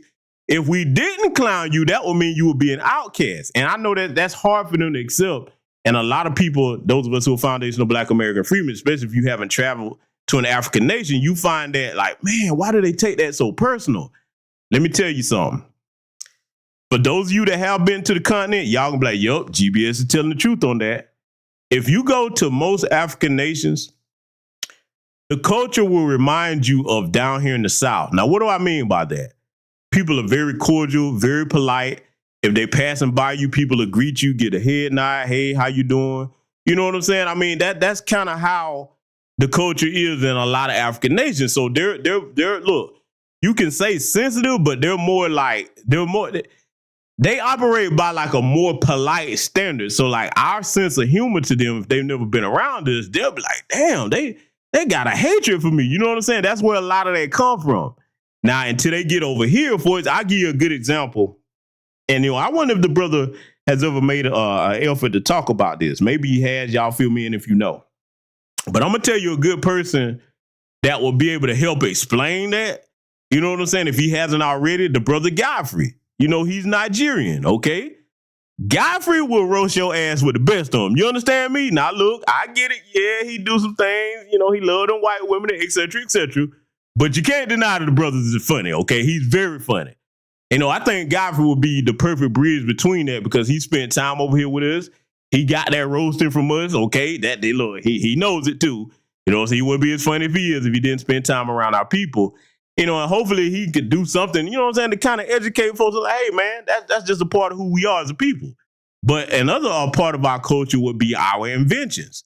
A lot of y'all, especially if you're a young Black person listening to the sound of my voice, you may not know that we've contributed to basic things in this country, like the doorknob. Yes, the modern toilet system. That's us. Open heart surgery. Yes, we know about that. Refrigerated trucks, the filament in a light bulb. Man, listen here, dude. I'll be here all day naming things. The modern home security system. That was a Black woman that did that. A foundational Black American freedmen woman. Okay. There's so much that we've contributed to America. This is why you hear us make the statement, we are the culture. Because if you stripped all the accomplishments and achievements that we put into this country away, this country would be in the Stone Age, literally. Okay, that's not me being hyperbolic. It would literally be in the Stone Age, okay? This is why we don't let people get away with that ridiculous statement, you niggas don't have a culture. Oh yeah? Why you mocking our culture and mimicking it? Okay, because Brother Phil finna get into that fact of business in a minute here. You tell us that we don't have a culture, all the while you trying to look like us. talk like us, dance like us. You know what? Fact of it, let me go here because I don't think Brother Phil has been to this country. Maybe he has, but I don't think so. I want y'all to do your homework on this. Family, can I educate you on something you might not know? Can I educate you on something you might not know? Can I go here with it? Can I go here with it, family? Because I got to give you something. Oh, yes. Salute to you, Brother Amir L. Yes, I love Jamaica, boy. Oh, my God. Listen, dude. Listen, I done told y'all I'm a heathen. Okay, he's not finished with me. I'm a heathen. I love them Jamaican women's accents and their natural hair. Yes, I do. But we must stay focused, brothers and sisters. We must stay focused, brothers and sisters. Hit the Umar sniff for y'all, man. I'm gonna stay focused. Let me get back to what I was going to tell y'all. I'm gonna give y'all a bit of homework to do, right? All right, I want y'all to look this up. In Ghana, okay, there's a place called Kumasi, all right? Kumasi, spelled with a K, Kumasa. Do you know what Kumasi's nickname is? And Ghanaians, y'all gonna get at me about this because you know where I'm finna go. Because I've been there, you know where I'm finna go. Y'all ain't gonna like this, but I'm doing this out of love. I got to tell my people the truth that had never been there. The nickname for Kumasi is Kumerica. That's right, Kumerica. Let me tell you something, man. Kumerica, if you go to Kumerica and Zimbabwe, I got to get y'all too. I love you, Zimbabwe. I do. I love y'all. Y'all very nice to me, kind of me, but I got to give this education. If you go to Kumerica, Kumasi in Ghana, or you go to certain parts of Zimbabwe, they can't say we don't have a culture because if you go there, I kid you not, it's like going back to early 2000s fashion. Yes, I'm going there. I love my Ghanaians. Yes, I love them juicy dark chocolate women over there. I love y'all to death. I'm cool with brothers over there, but you know I'm not lying about that. See, look, a lot of what they try to imitate with us, if they not up to date on certain customs and slang, they like damn near 10 years behind a lot of stuff we got going on. I'm not being funny. I'm not picking on nobody. I'm just telling the truth. Y'all know I'm not lying. You go back over the early 2000s, look, the baggy pants, the Tims and stuff, they still run around like that over there. And then the negative part of it, they caught us here trying to gang bang, talking about Bloods and Crips. Ain't now one of them ever been to the States. I mean, look, don't believe me. Look up Kumerica, okay? Just look that up. You'll see for yourself, okay? So a lot of times, and look, I try to correct like some of my continental African friends about using certain slang and stuff out of context. I'm like, no, not what that means. You need to find out what these things mean so you don't look awkward saying this stuff in the wrong context. But I digress. Let me stop it because, you know, they going to think that I'm trying to give them a cheetah pea moment. And no, I'm not. I love y'all. I'm just telling the truth to the people that haven't been there. But anyway, we're going to let Brother Phil get back to it. We must stay focused, brothers and sisters. We're going to let Phil get back to it, man. I said, we're going to have a little bit of fun with it tonight, but this is for educational purposes. Let's get back to it. Common custom that we practice in Black America. Natural folk poetry is not a semantics argument. It's called definition, and people need to be educated. The problem is, people don't want to be educated and know the differences with culture, ethnicity, nationality, and race. It's you got to know that to even know how to combat people disrespecting you, actually. So you say like, it's like customs. You say that now, you say the arts. Now you mentioned, hold on, what person? Low quality mentioned in the arts, R&B, hip hop, rock, blues, etc. That's considered the arts, right? Social institutions would be something like an HBCU, right? Black history museums, you know, different social institutions, achievements like Lewis Latimer creating the filament of the light bulb. That's an achievement of our culture, right? First open heart surgery. That's an achievement of our culture, Black American culture. You can talk about all the inventions that you can talk about George Washington Carver. You can talk about freedom fighters like Malcolm X, Martin Luther King. You know, so many different people that's in our culture, right? Culture. Black Americans not only have a culture, we are the culture. Now, let's go back to Burna Boy again, right? Now, Burna Boy here, he's a Nigerian. Look at how he's dressed. He's Nigerian. That look he has right now is Black American culture. But this guy opened his mouth and said that we didn't know who we were. Obviously, we know who we are because you dressing like us. Now, let me pause it right there because Brother Phil is spot on yet again. Now, this is the part of the broadcast. People gonna think that I'm being cruel and no, I love my Nigerian brothers and sisters. I love y'all. I do. Because I got plenty of y'all that I'm cool with. But what you're looking at on the screen, I got to say this like it need to be said, okay?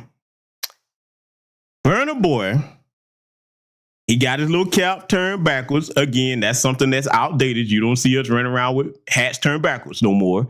Keep in mind what I said earlier about them being 10 years behind us as far as like our traditional customs and stuff.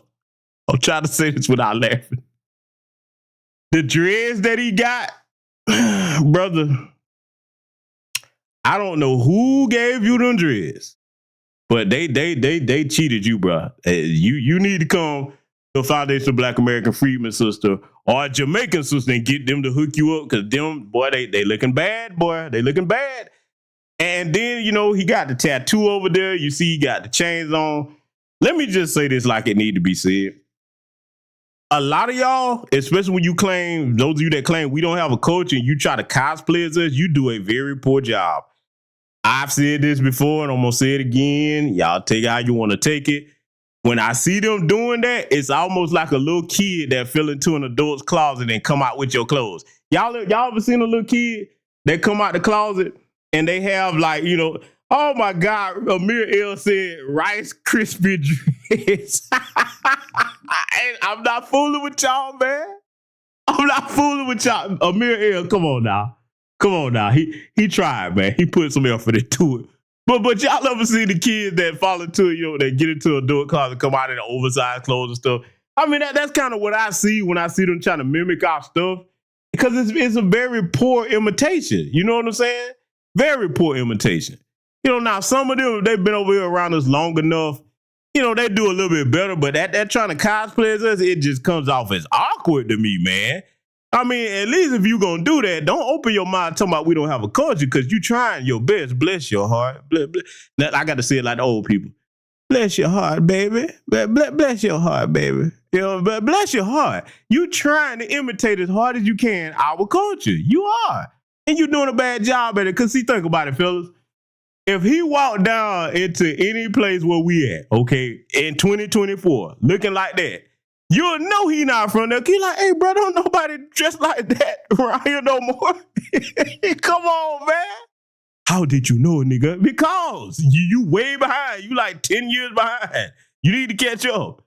You know what I'm saying? So look, I just had to pour that part out, man.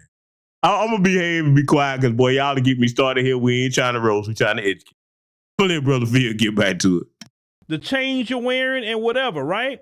Now, let's get Burna Boy off of the screen and show what his culture actually look like. Let me get him off of here.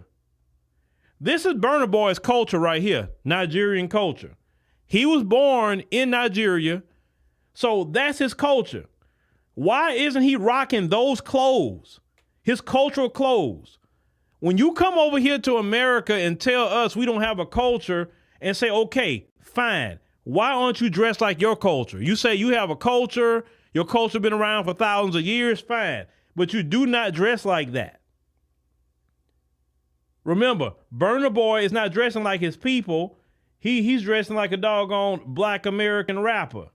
This Burna Boy right here say we don't have a culture, okay, but then this is what his culture is and he don't want to wear it. Why isn't he rocking that on stage? Now, you know what they would probably be pissed off at us about because y'all know us, man. Foundation of Black American Freedmen, men and women, when we get our hands on something, we don't just emulate it, we make it better. Imagine if we came out with an African clothing line, specifically Nigerian, a specifically Nigerian clothing line, or not just Nigeria. Let me just put all the countries in there. We started sampling from different clothes and started making our own outfits. Hey, you niggas, that's cultural appropriation. Hey, hold on, wait a minute. Don't you dare do that, Nicki Minaj. Come over here, your whole career is cosplaying Black Americans. And gonna have the nerve to be mad at brother Michael B. Jordan when he wanted to name that rum after Juve or whatever. I wouldn't have changed a damn thing. I'd be like, take it in blood if you want it. I ain't changing nothing. You come over here and your whole career is cosplaying what you think is a Black American. But see, if we started like making our own fashion line of their clothes, they'll be mad as hell. I'm like, wait a minute, so you can dress like us, but we can't dress like you? Even if we put our own twist on it? You know they'll be pissed off about it. But boy, I'm going to tell you, if you're a fashion designer out there, because that's not my thing, maybe some of y'all should get on that. Start sampling some African clothing designs and start putting our own pizzazz on it with our fashion sense. And man, let me tell you something. If we started doing that, that'll be a global trend, bro.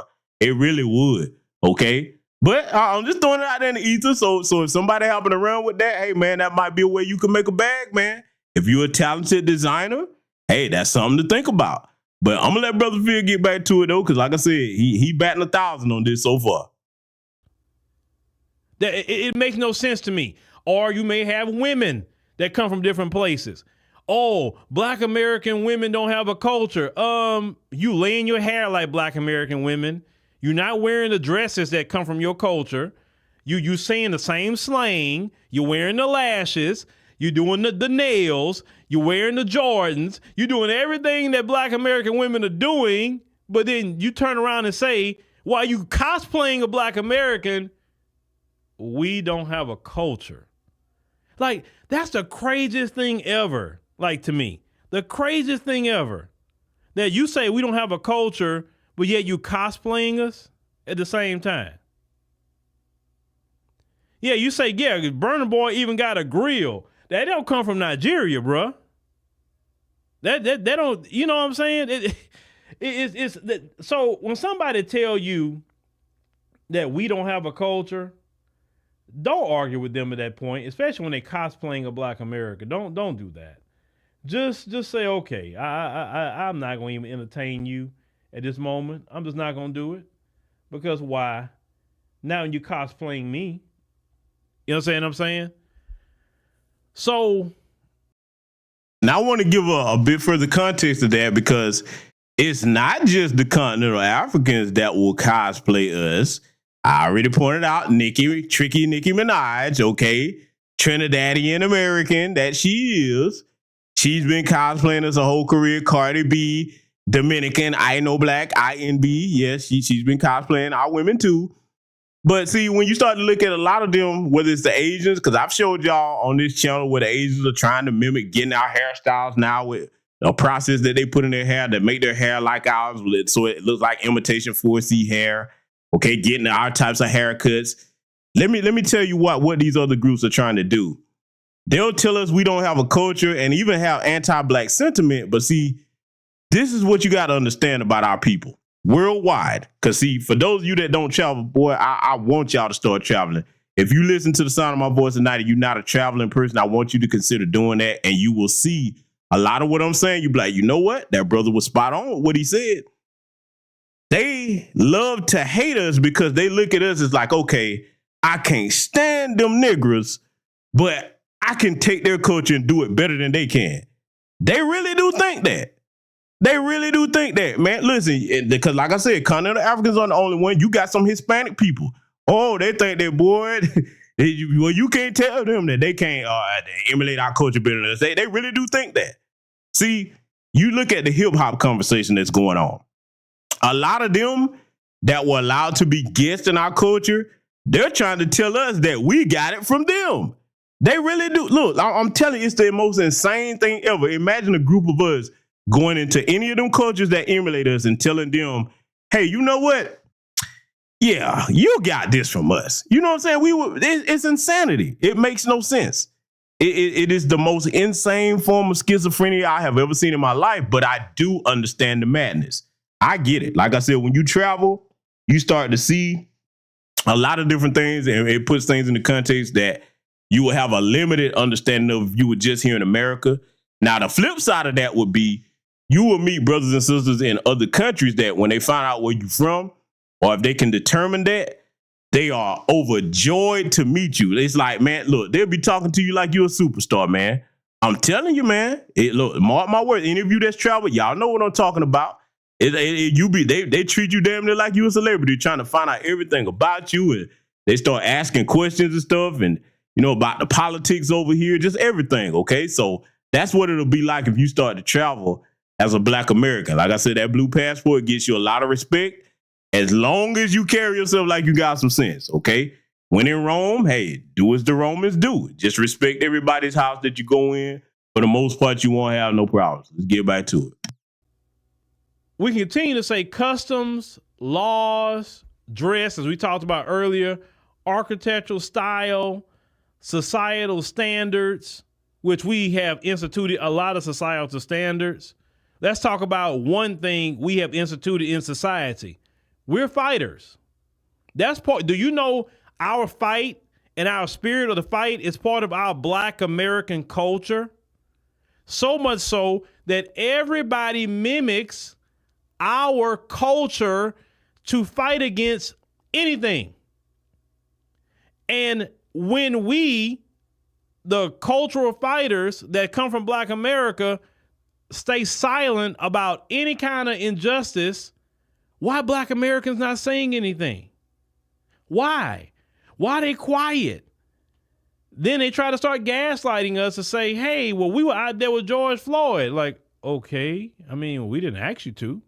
We had that on our own. We didn't need you out there, bro. We didn't ask you. Why you ain't saying nothing about Israel and Hamas? I mean, we don't live over there, so, I mean, what you want me to say? I mean, I don't know what to say. In addition to that, we didn't fire one rocket at either side or the other. I don't. So, I mean, I'm trying to focus on us right now, right? Now, let's get to delineation, that conversation of delineation. Black Americans are the last to the delineation party. Everyone delineates, everybody. But, I've been sitting back watching the conversation for a while. I've been seeing like the rage, because people have been raging out about Black American delineation. They've been, really raging out about it. Like, how dare y'all say y'all gonna focus on Black Americans? Like, how dare y'all say that? And I'm like, but everybody does that. Everybody. Let's call it what it is.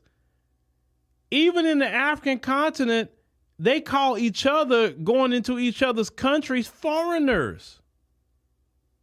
You're not my people, you're foreigners. That's absolutely correct.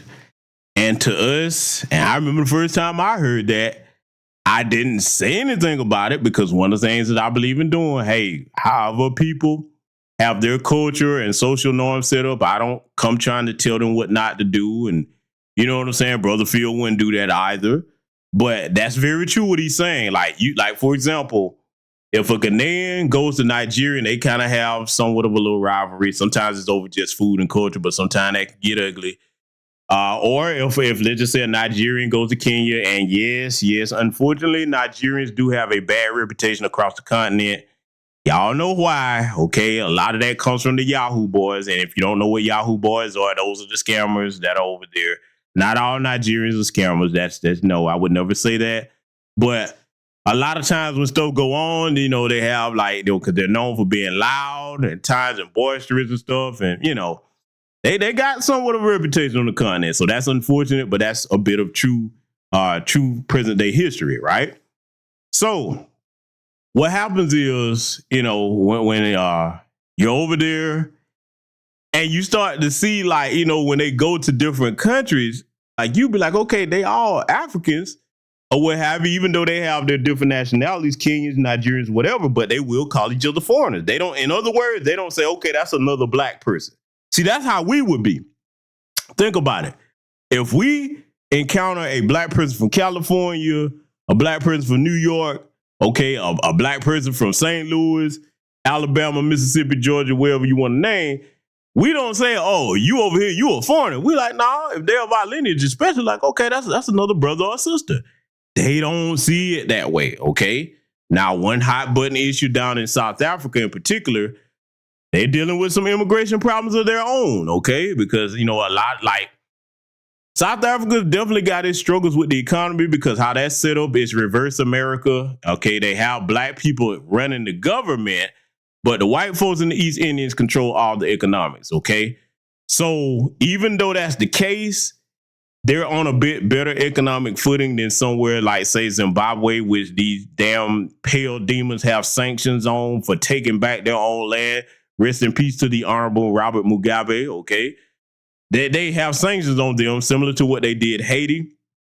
And so a lot of people are economic migrants trying to leave Nigeria, leave Zimbabwe, and go to South Africa because that's like the place where everybody want to go there or either Kenya to get better economic opportunities. So a lot of that's causing some friction between the brothers and sisters down there. Like I said, I can't get into their issues.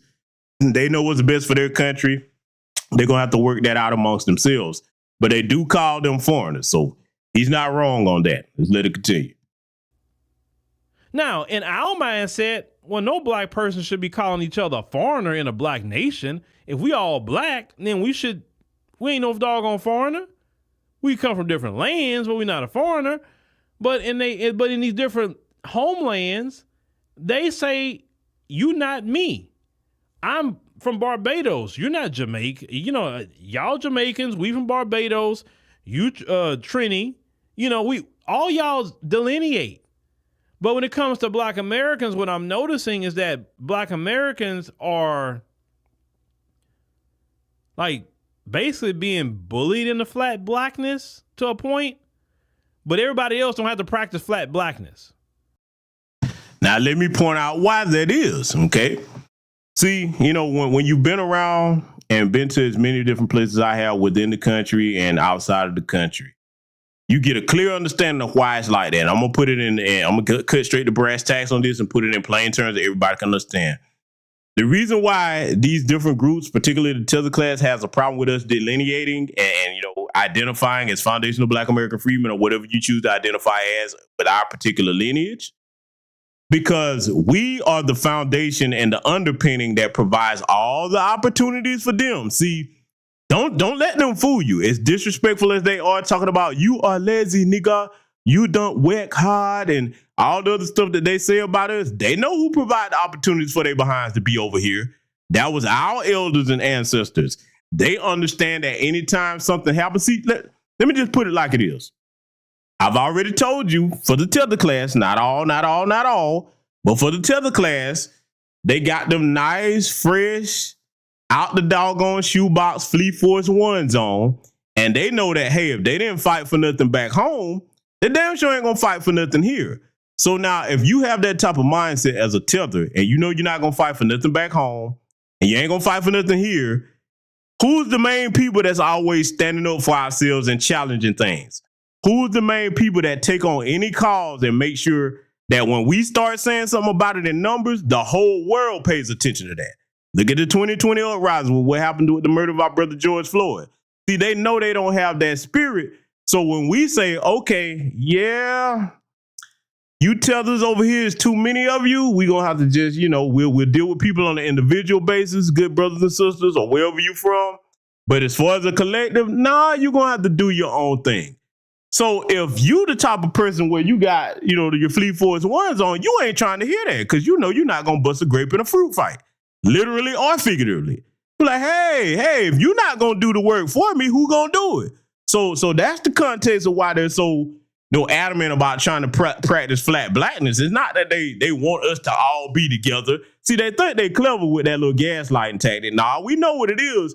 You just want us to do all the heavy lifting, and you sit on the bench. Like what I give y'all that analogy all the time about the Tower Boy. After the team done won, the Tower Boy ran out there. Yeah, fellas, we did it. We're like, hold up, bro. All you did was pass out towels. You did not. You get a ring because you on the team, but you didn't put in no work. Okay, that's how you got to look at that. So that's the reason why they really have such a problem with us delineating. Let's let Brother Phil get back to it. And I'm trying to and y'all help me with this. Why? Listen, if we gonna be doing flat blackness, let's do it. Okay, I'm with it. I'm with flat blackness. But it can't be Black Americans practicing flat blackness and then everybody else still can delineate and separate. You can't have it both ways, brother and sister. You can't. And remember, this is a family conversation. This is not a conversation of hate. This is a conversation of love. We have love conversations over here, right? I agree with that, because that's the best way to educate your people is out of patience and love. So that's the spirit we doing this broadcast in tonight over here also. Our distant cousins got to understand that when family got to be together, you can't separate. That'd be like me having separation from my children or things like that, right? No, my family has to be together. We have to practice either unity or listen, Black Americans was never delineating. Never did that. I will say this truth. Y'all that came into this country from these different lands, y'all brought that delineation. Y'all brought that division here. We never had no delineation talk in Black America. We never talked that way. We never thought that way because we were all Black. We were all together. We suffered together. We had triumph together. Y'all came into this country bringing that mess in here. That's absolutely correct, because see, when you go back and look at our young, courageous warriors like the Honorable Fred Hampton, okay, that brother was trying to bring everybody together. Beautiful spirit, man. I hate that happened to our young brother. He was an example to many young people across the world, to be honest with you, okay? You'd be surprised how many people in other countries know of Fred Hampton and his legacy. 21 years old man, a family man, had all kinds of programs going. Truly a loss to our people, murdered by those demonic white supremacists, and a sellout that, gave them the layout of that brother's house, okay? So here's the thing. When you start to look at, why they're delineating or what have you, why we're delineating and why they have a problem with us delineating is what I'm trying to say. You got to understand something else. Here's what I posit to you all. I want you to think about this. Even if we still had the mindset of everybody was, hey, you Black on Black, we all Black together, the delineation would have occurred naturally because of one thing, okay? One thing. The tether class, the main division between us is not even really our culture. Acknowledging our culture isn't the main problem. The main thing that's the difference between us is the way we view white supremacy. They think it's something you yield and submit to. We think it's something to fight and break, okay, and replace it with the system of justice. That's where the delineation would come from, even if we still said, hey, everybody all Black. Oh, no, you see these white supremacists over here different than us, okay? That's the truth about the tether class. Again, I'm being specific in my language. So that's where the delineation would come, because think about it. If we trying to build something together and we like, okay, yeah, we going to put Black people first. We trying to do this for our people. And then you get one of them come in the mix. We don't need this. How many times they tell we don't need no reparations? They all want to speak that French. Boy, like, who is this we that you speak of? No. Take that back over there. So that's really the main difference between us. How we view the white supremacists, we think it's something to fight and replace with a system of justice. And they think it's something to submit to and bow down to. They think that they're smarter than us because they sit there and let themselves be disrespected. That whole, you not like them Black Americans, they really think that's a compliment. That's the most backhanded insult ever. Because what the white supremacists are telling you, tethers, when they say that to you, they know that you not like them because you don't have a backbone to push back against me or go upside my head if I disrespect you or put my hands on you. That's really what that you not like them Black Americans mean. But I digress. Let's let Brother Phil get back to it. And then now that Black Americans are doing exactly what some or y'all are doing that came to this country, now y'all crying foul. It's like my grandfather used to say, nobody likes the taste of their own medicine.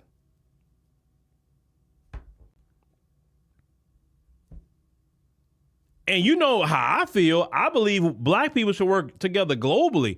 And I do work together with black people globally. I have black people working with me from several countries. And I'm good with all of them. But in America, this is a different conversation, listen, that's why I tell y'all, don't judge the people that came here as a representation of the continent. I'm always going to tell you that, because you're going to see something totally different. And then they'll tell you over there, hey, them that went over there, they wasn't right here either. They'll tell you that. When I hear a person say, well, Africans don't like us, I know you didn't go to the continent. I already know. The moment you say it, I know you didn't go. I know you didn't go. Now, Cameron saying Yankees, I was never called a Yankee in the continent. Not one time.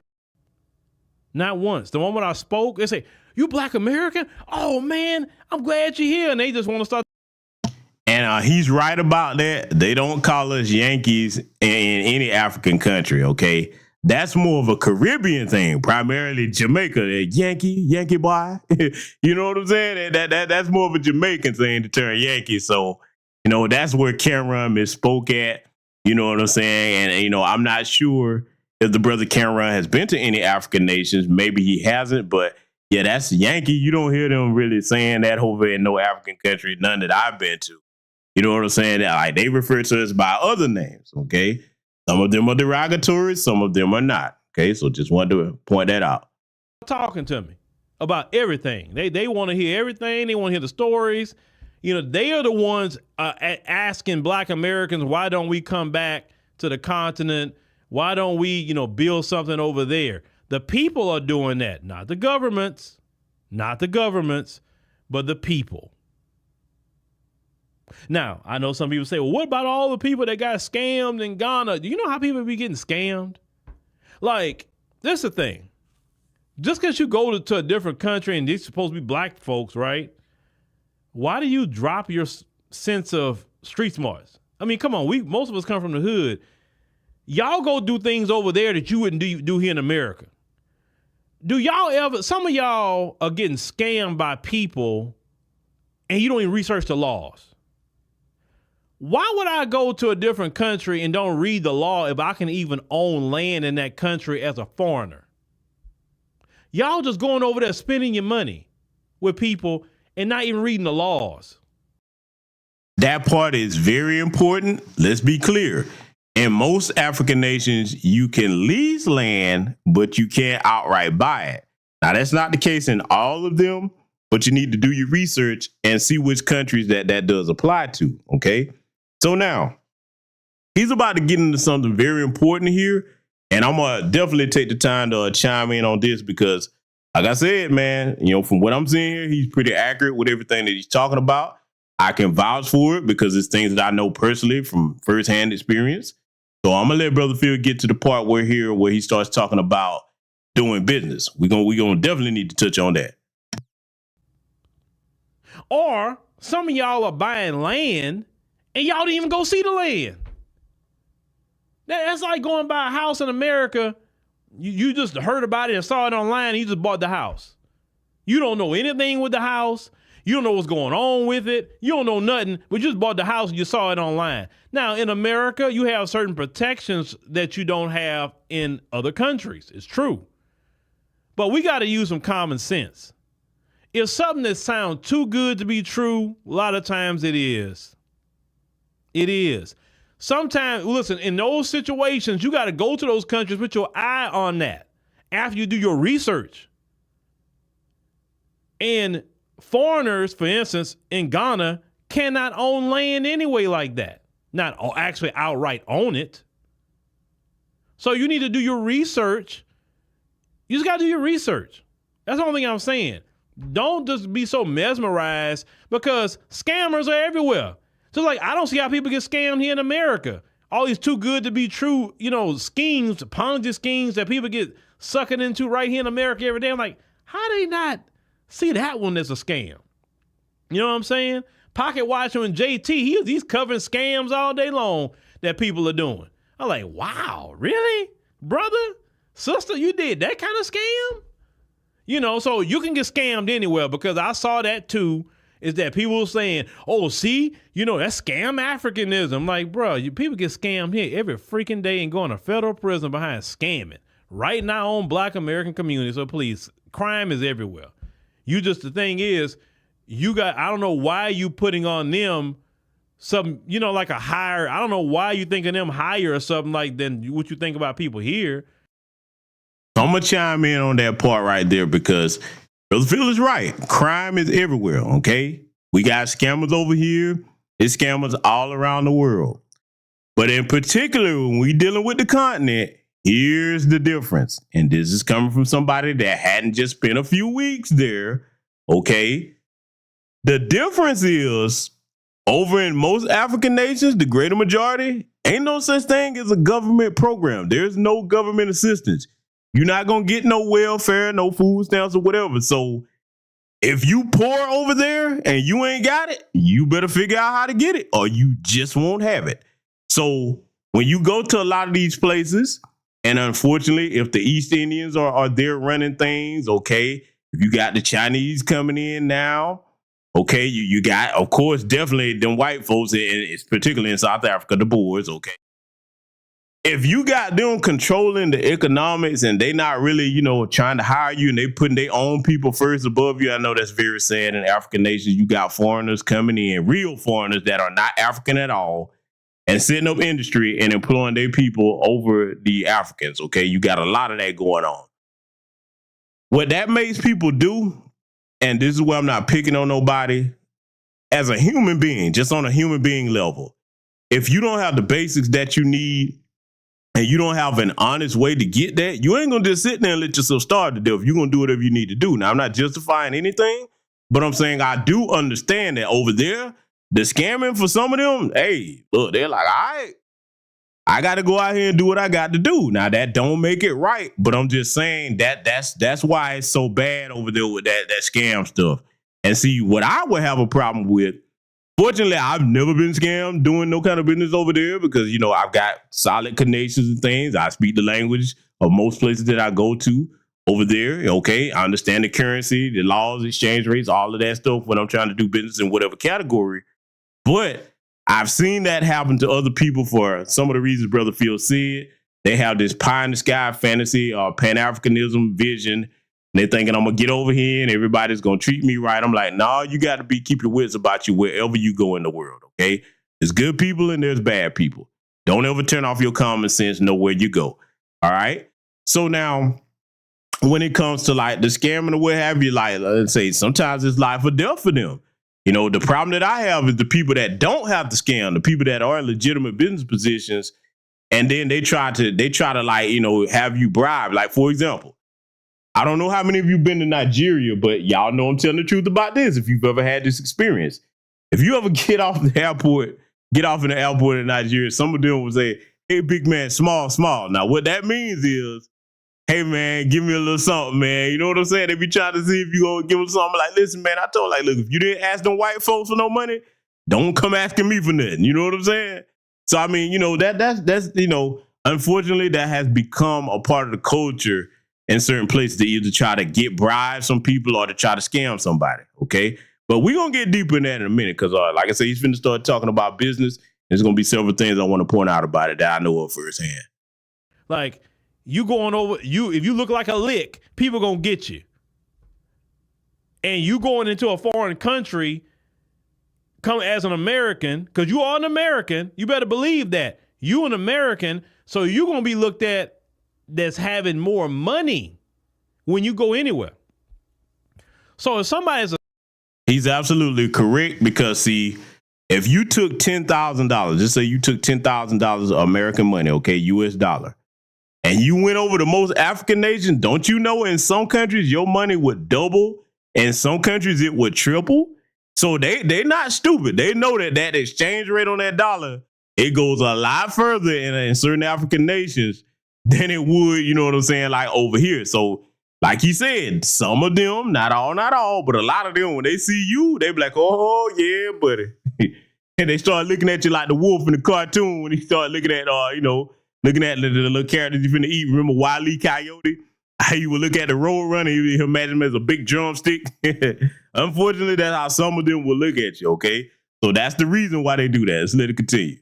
A scammer, yeah, they trying to get you because you got your nose wide open. You got American dollars. Your currency is higher than theirs. Yeah, oh yeah, they about to, yeah. If you don't do your due diligence, get with the right people. Say, hey, I need to get with a real estate company. I need to get me a lawyer. I need to do all type of things that you need to maybe consult before you make that kind of move. And some countries are just not good to be doing business in. Salute to Christopher Hamilton for the cash out. Thank you very much for that, my brother. I mean, do you research some of the companies that has an ease of doing business? I mean, the research is right there. It's right there, but unfortunately, I just understand that people have been too lazy to do the research. They just call it what it is. Some people are lazy, so that's how you getting scammed.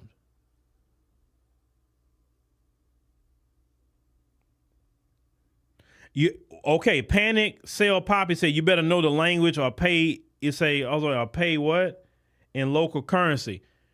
That's another thing about the language. That's why I always tell people that you want to go visit, go to an African country that speaks English. There's 26 nations on the continent that speaks English. I will always tell you the best country to start in as a Black American is South Africa. Go to Johannesburg. Start there. It is easier for you to be acclimated there. You can use your credit cards and all the stuff you kind of used of. You know, the people, you can vibe with them real quick. You know, it's not hard to vibe with South Africans at all. I always say start there, but some of y'all want to Nigeria. You want to go to Nigeria as your first country. Nigeria is one of the hardest countries to travel to unless you're an experienced traveler.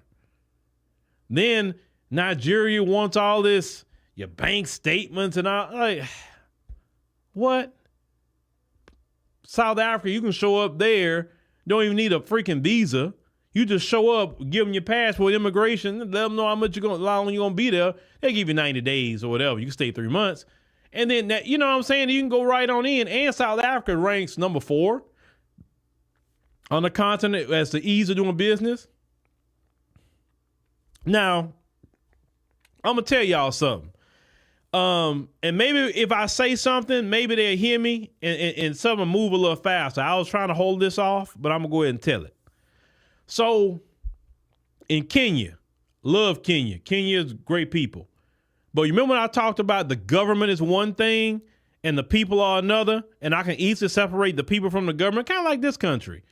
Most Americans that I run into, Black, white, Hispanic, Asian, whatever, are mostly good people. They really are. But our government sucks. Our government do things all over the world that most citizens would never agree with. Stealing resources, bombing people, displacing people, doing all kinds of things that most Americans would never agree with or never even advocate for. It's like the migrant crisis. All the stuff with the migrants is because of our government and what they've done to those people's countries.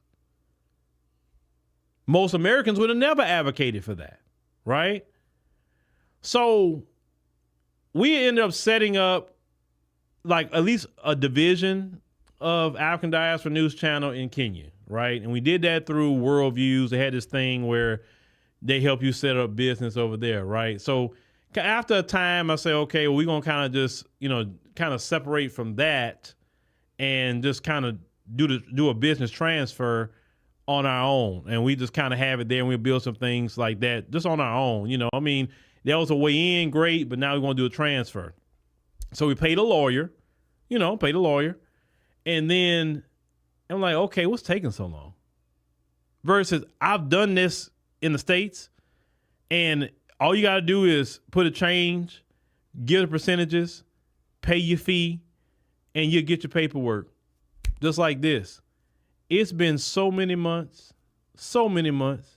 Well, this happened, talk to another lawyer and say, well, there's not really much. You got to wait. And like, why are you playing around with paperwork? You know what I'm saying? It's saying I'm saying, but that's a government thing. That's not the people. And I'm like, when I see people playing like that, because I ain't got time to play. So when I see people play or hee-haw around when it comes to business, I get turned off and I say, okay, you know, look, whenever you get done with it, you can fine, but I'm going to look elsewhere because I have a thing about the ease of doing business, right? I just have a thing about that. Or I saw another brother recently, and O'Shea Du Jackson showed this video, this Jamaican brother wanted to invest $100,000 in Kenya. And he's having problems with it, right? And I'm like, what? You having a problem with paperwork? So once again, it's the government. So what I would say to people in Kenya, because some of y'all are watching, fix your crap. Now, let me point some insight out as to why that happens in a lot of different African nations. And see, Brother Phil, the more he goes to travel to different African nations, he's going to learn the truth of this because he's already telling you what his experience has been with this particular issue. You know, he's trying to set up the division of our African Diaspora News Channel in Kenya or any other African nation. And that brother's going to get it done. That's one thing about Brother Phil. When he set his mind to do something, he's going to get it done. Okay. As a fellow business owner, okay, I agree with him 100% about the ease of doing business. That determines a lot about, you know, where you're going to go, especially if you're thinking about moving somewhere or, you know, going to extend your business to that particular nation or country. This is why they play those games, because he's right. It is the government. This is how it works. I want y'all to pay close attention to this because I'm not going to make up no lies on nobody. This is the truth. A lot of you that haven't been to the continent, you're going to be able to verify what I'm saying. What they do is the people in the administrative office, like I said, if they got a job and it's bad, they barely scraping by, they want you, like, they'll sit there and wait and they'll be like, okay, if you really want this, you're going to have to pay me extra for me to do it. Regardless of whatever the standard fee is, they want you to pay them extra. That this is why he's having that problem. See, anybody, and you know, I would have told my brother that had I known that's what, you know, he was trying to do, I'd be like, yeah, you probably gonna run into this issue. They'll sit there and wait in hopes that you will pay them double or triple that, so then they'll go ahead and do it. Now, I know how that sounds, but that's the truth. And see, that's a very bad way to do business. And a lot of their businesses over there that are, you know, dealing with the government, a lot of that's how they look at it, especially if you're a Black American. Now, here's the messed up part. This is what put a sour taste in a lot of people's mouth. I got to tell the truth.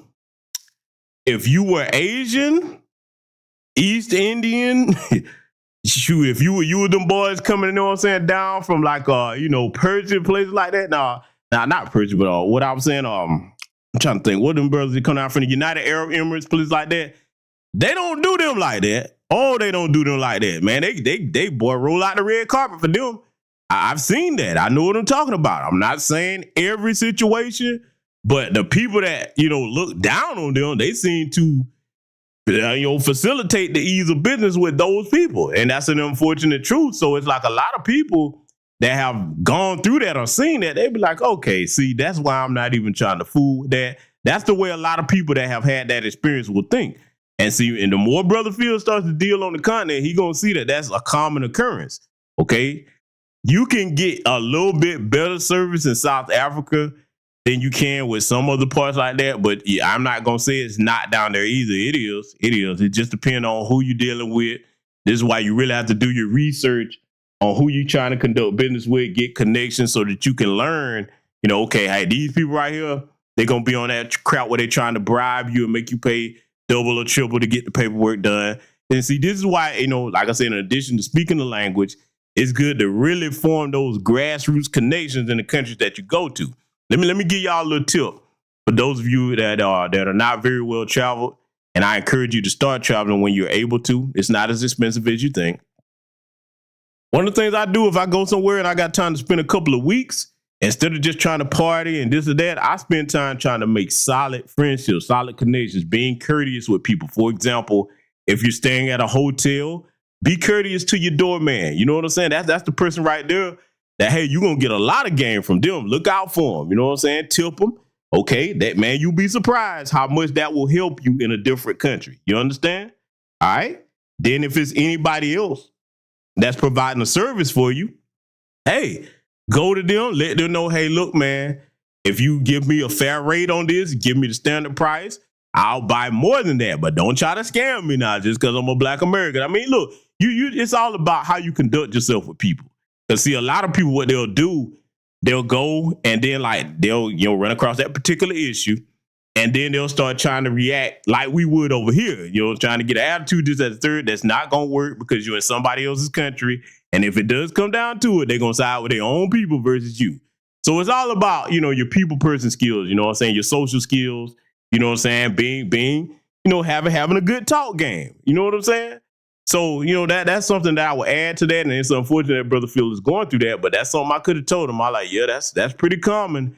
And a lot of different African nations, they'll try to sit on things to see if you're going to pay extra to get it done, though. But I'm going to let him continue explaining this. So these are some honest things that Brother Phil is telling you, and I can verify it because I have firsthand knowledge of these things myself. Let's let it continue.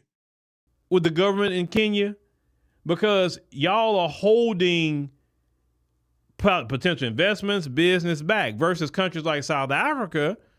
I asked Mark and Dr. Latasha about, hey, how it is for setting up business, and it's like that to do it. So, and I'm the type of person, how I've always operated in business, if I keep running into a brick wall somewhere, then I turn away from it and I go maybe somewhere else and use it as what works. Because I say, well, maybe God don't want that. He may want it over here. So when I go to South Africa in April, I'm definitely going to be looking into a whole lot of things because we're going to have an operation on the continent. Now, South Africa, Johannesburg, which I prefer to be there anyway, is the place it'll be there. And we definitely build an operation there, right? Because I vibe very well with South Africans. But it has nothing to do with Kenyan people. Once again, the people are great in Kenya, but the government and the things they do and the hee-hawing around and taking their time versus, let's say, a country like the United States, they move real quick.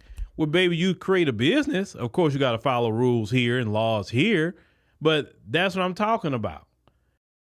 Now, here's something else that would be somewhat of a culture shock for those of you that have never been to an African country. All right, here's the thing. One of the key differences you will notice, like over here, everything is based on punctuality, prompt service, everything being on time, this, that, the third.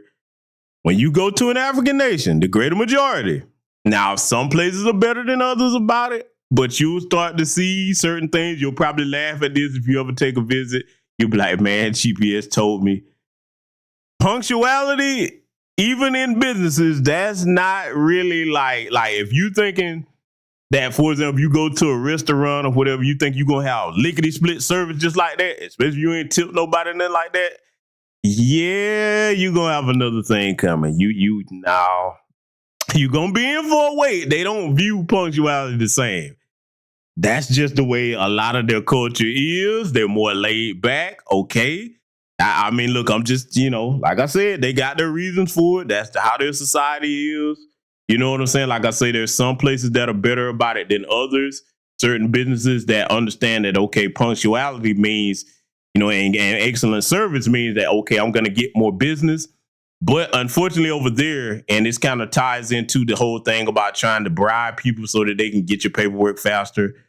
They be thinking that that's smart business when on the inverse, if you were the person that somebody comes to and they're trying to get some paperwork for whatever business or any other thing like that, if you were the person that had the reputation for being fair and expedient with getting things done in a timely manner, you would get more business. But see, a lot of them don't think like that. For example, if you go to Uganda, they have what you call boda drivers. Okay, they're like, basically the motorcycle version of a taxi. Okay, you better have a helmet on there because that can be somewhat dangerous at times. But if you go there, man, let me tell you something, man. It's sad that I'm not picking on people because people try to make a living for themselves the best way they can. If they don't have it, so I respect anybody try to do an honest job. I don't care what country you in. But one of the things over there, like if you go, to somewhere and you try to get one, instead of that one guy coming up, it'll be like 4 or 5 of them trying to compete. Like the competition is fierce. And you be like, look, man, I can't ride but one of these at a time. You know what I'm saying? So, I mean, it's like, they got a long way to go in certain places on the continent as far as learning how to do proper business. I'm not saying that the entire continent is like that. I'm saying specific areas.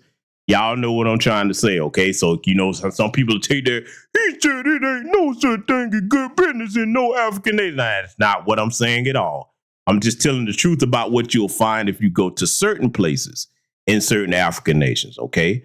Like I said, you just have to get accustomed to learning where the places that do expedient business are, and then you're only going to learn that through making acquaintances to people that are natives to that particular place, okay? So this is why wherever you go, you should do this anyway, but I always try to treat people right. In my travels, you know, over my lifetime, whether I don't care if I've been to Mexico or Canada, or wherever I've been, I always try to treat people right. And I come to find out that, you know, you never know. A lot of people look out for you just because you be a decent person towards them. Hey, brother, XYZ, woo, let me put you up on this game. Oh, yeah, appreciate that, man. You know, yeah, I could use that.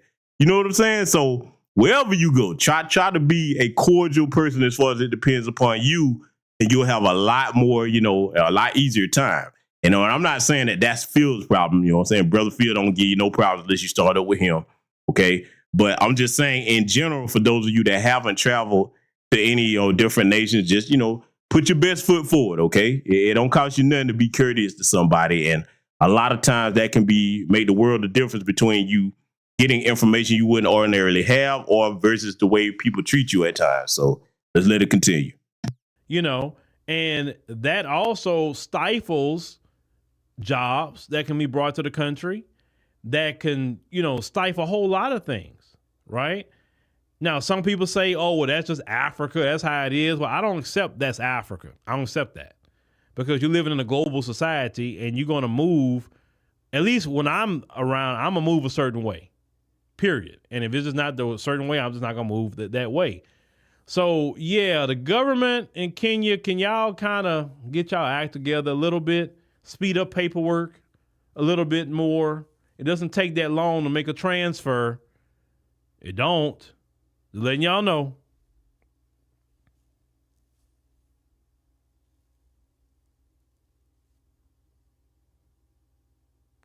John G say the lack of intelligence in the chat is sad. Well, John G, is not their fault.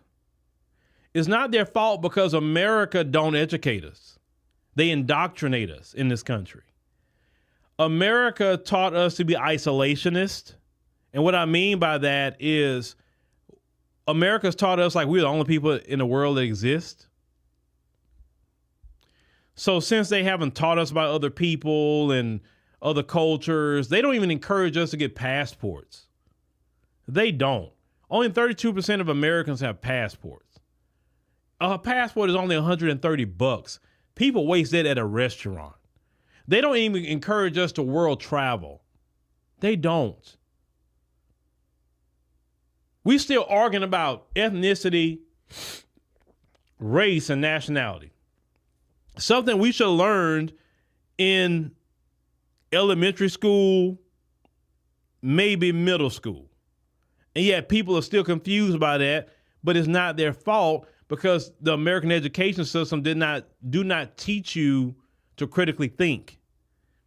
They don't teach you about geopolitics. They don't even really want to teach you about American politics and how the American system works. They want to give you a bare minimum education. They want you to be a worker ant and work all your life until you're dead.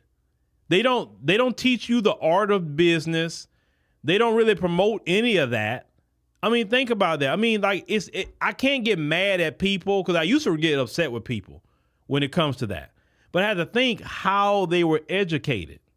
And then in some of our communities, we aren't given the resources for education. So sometimes we don't have the best of teachers in our schools. So, I mean, unless they got, and listen, like me, I got more of my education outside of school. I have. I didn't learn what I know today in their schools. I agree with Brother Phil on that 100% because, see, when it comes to the particular issue of education, I'm going to tell you like my folks told me and like my folks encouraged me coming up. Of course, my parents taught me things, but I was also challenged to seek out information on my own if I wanted to get a more detailed answer. It's not that they couldn't tell me. It's not that they didn't know. They wanted me to become accustomed to seeking out knowledge for myself, okay?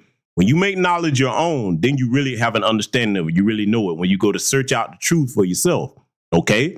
My parents would oftentimes challenge me to learn as much as I could about something in 24 hours if I wanted to get extra money or get, some type of privilege or whatever, what I'm saying, video games, toys, whatever. So that's something I was encouraged to do from an early age. But unfortunately today, a lot of parents don't encourage their kids to do that. So your education is always going to be incumbent upon you at the end of the day when you become a certain age. Start learning and seeking out information and knowledge for yourself, and it'll take you a lot further in life because you're going to get your best education outside of these formal schools and colleges. I didn't learn crap.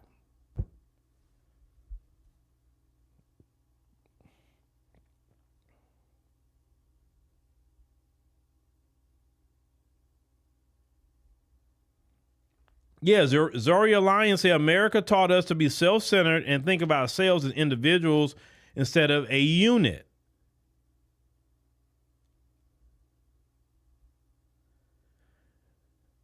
Well, this person right here, for Black righteous folks home, America is our home. Who said it's not your home? Who said it's not? Don't you got a birth certificate say you were born in America? See that level of ignorance right there. That level of ignorance.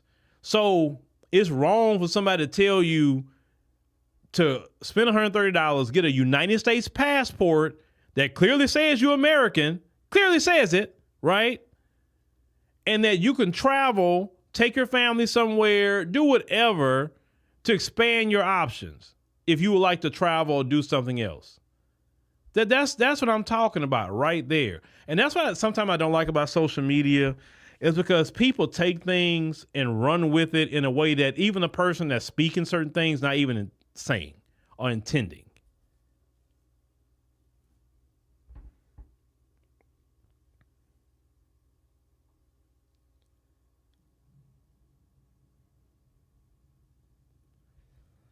No, well, TD Visions Beats, some people don't want to lead the block, and that's okay, but this is my problem. Those people that don't want to lead the block will attack people that say, yeah, I like to go, check out, go take a vacation with my lady to Barbados. What you want to go over there for? This is our home here. You ain't got to go there. You can go to a beach in Miami. You ain't got to go over there. Like, why are you trying to restrict a black man or woman's movements? I love that he brought that particular point up because he's right about that, okay? See, this goes back to something I was saying in the answer to the broadcast when I was getting it clear that this isn't a, hey, honey child, what's the T channel, okay? I said this also. When it comes to, the ignorance of certain folks, all right? If somebody didn't say, hey, up and move somewhere, just suggesting that you travel to other places and get a passport so you can see different places in the world, that's not somebody telling you that your home isn't here in America if you was born here, or nobody telling you to up and leave. All somebody's suggesting that you get your passport, because that's another document that you should have, just like your driver's license. I mean, most of my folks, we have them. Okay, I've had mine from an early age. Like I said, you have it for 10 years before you have to renew it. But, just having the ability to move around if you want to, you should already have a passport just in case you want to do that one day. Now, if you're the type of person that don't want to go nowhere, don't want to see nothing, don't come at other black people hostile for that. See, a lot of times when we have these conversations about travel and things like that, some ignorant people in the 13th grade, like I said at the beginning of the broadcast, they think that means you telling them to leave and go somewhere and abandon your home. Nobody's saying that. See, we got, as a people, we got a segment of our people that they read other things into what somebody said when nobody said that. Now, I can vouch for Brother Field platform. I definitely can vouch for my own. I tell people don't read nothing into what I'm saying except for what I'm telling you. We call it straight down the middle. What I say is what I say. What I mean is what I mean. So that ignorant commenter in this chat room, that was saying that. I'm like, okay, who said your home wasn't here in America? And if you the type of person that want to discourage other black people from traveling, you really got to look at how silly that make you look. You know what I'm saying? We as black people, we got the right to go wherever we want to go. Okay? Wherever we want to go. You know what I'm saying? See, that's another issue that I'm gonna have to touch back on in some upcoming content about, like, this whole thing where we supposed to be policed. No, get out here and see the whole world. Look, this whole planet is ours, all right? This whole planet is ours. Yes, America is our home, but our people were all over the world, man. You know what I'm saying? We should go and expand our horizons and learn more things. Look, that's one of the best things my parents ever did for me, was made sure I got a chance to travel at an early age, okay? And I continue doing that in my adult years. And I've had some beautiful experiences, met some beautiful people all over the world, people that I'm in contact with to this day. You know what I'm saying? So, I mean, like I said, don't be that type of person to try to discourage other people because you afraid to jump outside your fishbowl. If you don't want to go nowhere and just see things and then come back to your home, that's on you. Everybody else don't think that way. Let's let it continue. If they want to go somewhere, let them travel. They can move where they want. They can stay where they want. They want to go to Miami, fine. If they want to go to Barbados, fine. If they want to go to Panama, fine. I mean, why black folks got to be restricted to one geographical location? To me, that's dumb.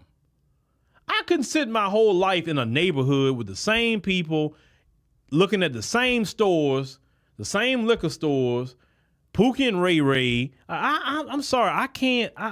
That's not life to me. The same thing every day, and then you on your deathbed, you didn't see nothing but your neighborhood. What kind of life is that? I'm sorry, that's just me. And I'm not going to encourage my children to not want to see the world. Well, my children have seen the world, but I will never want to be one to encourage my child to don't see nothing. You need to even go learn. Most of you that talk like that, you haven't even traveled in the United States. Let's go there. Most of you have not traveled and seen the country you live in. We're talking about right here in the United States. You haven't traveled to even the cities where black people are at to see how we are even different within different cities in the United States.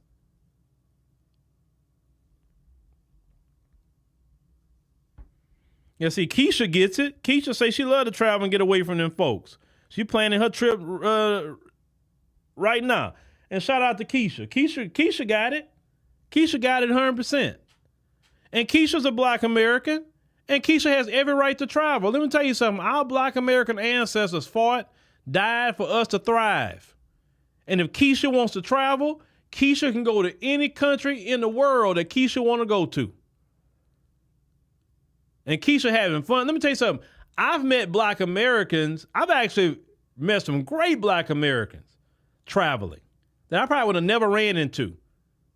I mean, when I went to Costa Rica recently, me and my wife met this brother and sister, black American couple, and we did an excursion and we hung out with them all day. They was the best people ever.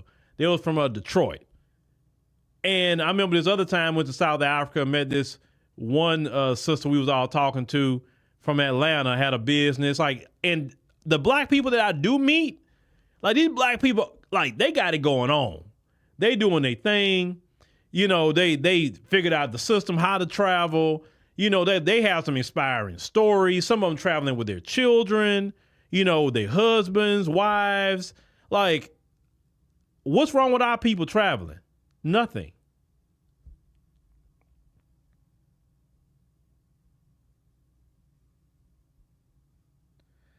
Wait, what'd you say? You went from Chicago to AT? I don't know what somebody talking about. What y'all talking about in here?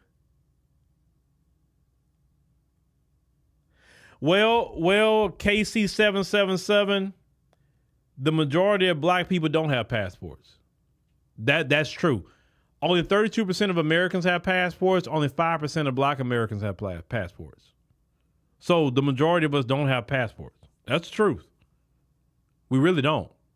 But once again, the majority of Americans don't have passports. And it's not that it's something elite. It's $130 for 10 years.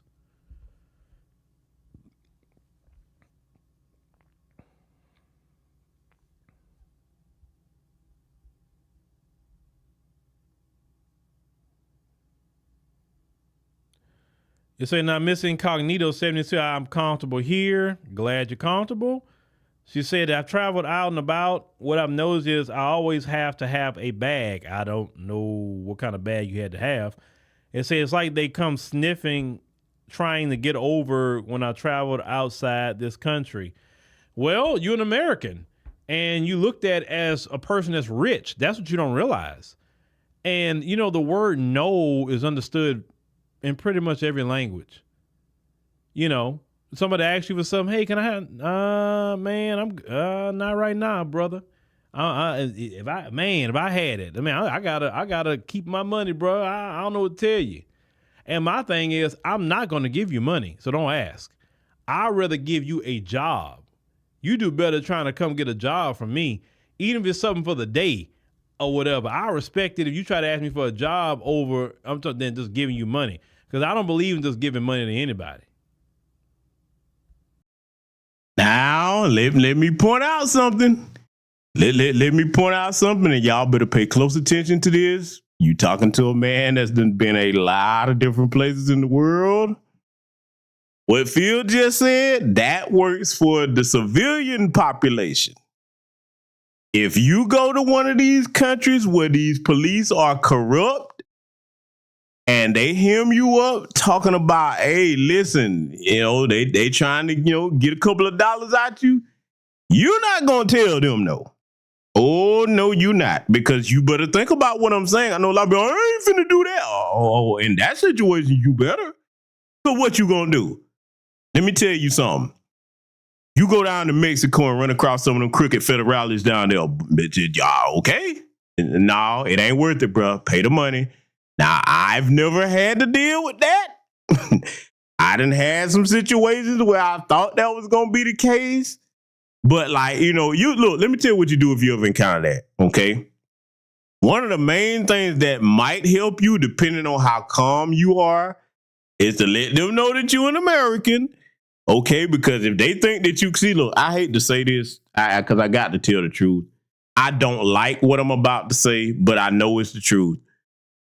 A lot of times as black people, when we travel somewhere, and if you run into them situations where like cricket law enforcement people try to hem you up, they do that to you because they think that you're African a lot of times.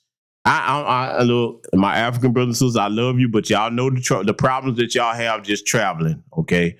You know what I'm saying? That's not right. I don't believe in mistreating somebody, you know what I'm saying, just because you think that they're African or whatever. I don't believe in that at all. So don't think that, you know, I'm saying that to mock you.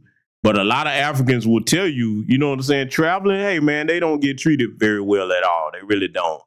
You know what I'm saying? Now, versus us, there's a bit of difference. There's some respect that comes with that blue passport. So that, you know, I'm just chiming in on that part right there. That works with civilians, what Brother Phil is saying, but I hope the guy, he don't never run across no crooked law enforcement nowhere, because, oh, you're not going to tell them no like that. You're going to have to be very diplomatic in how you handle that situation, because that could go left real fast, okay? Especially if you're going down to places like Brazil or Colombia or places like that. Yeah. I wouldn't advise you to, you know, to stick your chest out, be talking about what you ain't going to do. For the average person, okay? Like I said, civilian, one thing. Like you said, hey, I respect you asking for a job or something like that. But for like just, you know, telling them folks in power, no. Oh, no, don't you do that, and you ain't got citizenship down in these places. Just want to get y'all heads up on that. Just let it continue.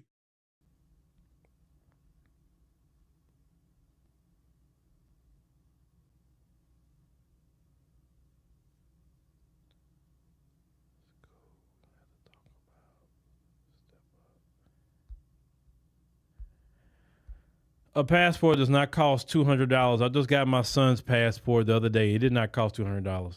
Hold on. This one person says, traveling is cool, but we don't have to talk trash about the states to do so. African is not a step up. Who said it was? Who said it was? Like, this is the thing. I'm going to say this much. This conversation sometimes is sad to me, to be honest with you, because we got so much stuff to be talking about. Like, okay, now we're saying we're Black Americans. Can we just leave it at that? Can we say, okay, we're Black Americans. Fine. We're going to stay Black Americans, and we're going to do what we need to do in our fight, our ethnic group, whatever. Let's just keep it there. It don't matter what nobody else says. It don't matter what, period. We Black Americans, fine. What's there to argue about at this point? What's there to argue? If you don't want to go anywhere, fine. You don't have to go anywhere. Just don't be coming in the chat when somebody's talking a little different and you arguing about you not going to go anywhere. Who told you specifically to go anywhere? Not all Black people want to stay in the hood with you. Some Black people want to see the United States. Some Black people may want to see the world. They just may. And I don't want to hold Black people back from traveling or doing anything. I think travel also educates people. And we know in this country, they don't promote education. And look at what's happening in New York. Look what's happening in Chicago.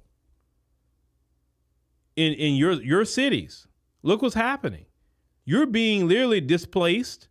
Resources are being taken from you in your country with the migrants.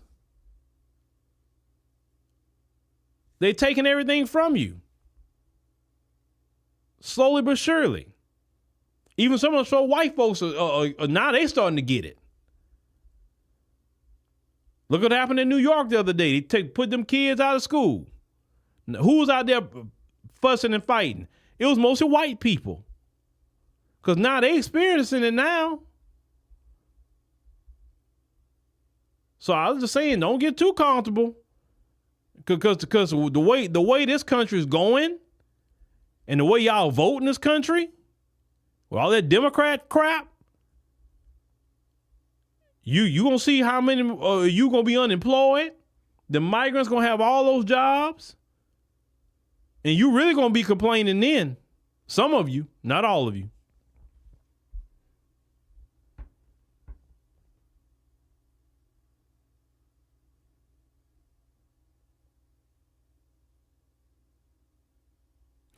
Michael Moon, I can't focus on resources being taken away from other countries. I can't. Or you mentioned, I guess, continents. I can't focus on that. They should be fighting against resources being taken away. They sorry governments allow people to take away from them. How is it? I'm sorry, I can't relate to it because ain't no way I got diamonds, oil, gold, and all that, and I'm going to let everybody take my resources. I can't relate to that. I can't relate to it. Black Americans are under control of the government, so we can't say we can prevent them from or anybody from taking anything. It's for them to focus on preventing people from taking their resources.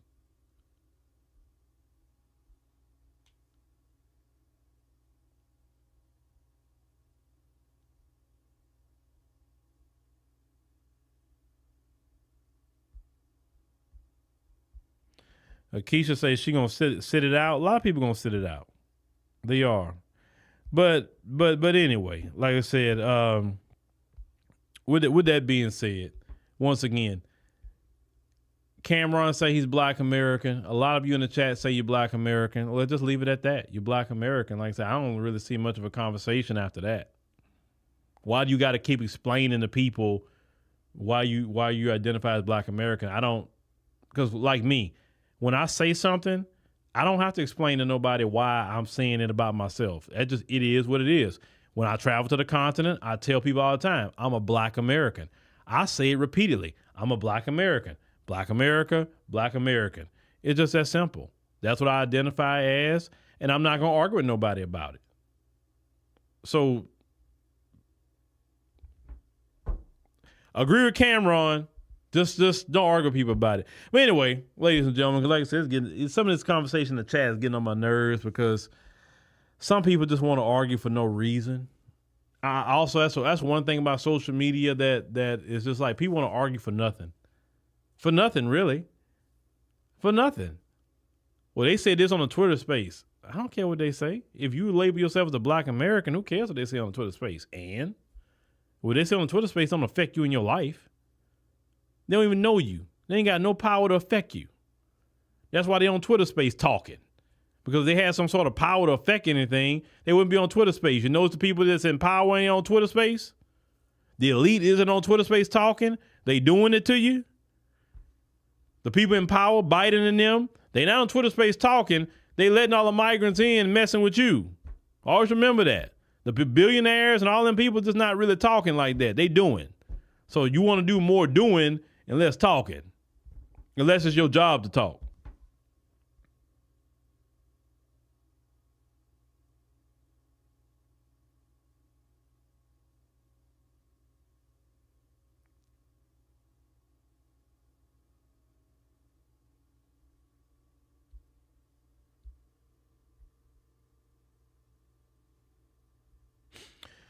But anyway, ladies and gentlemen, let me go ahead and go. I got to work on something else. Thank you for joining us on the stream tonight.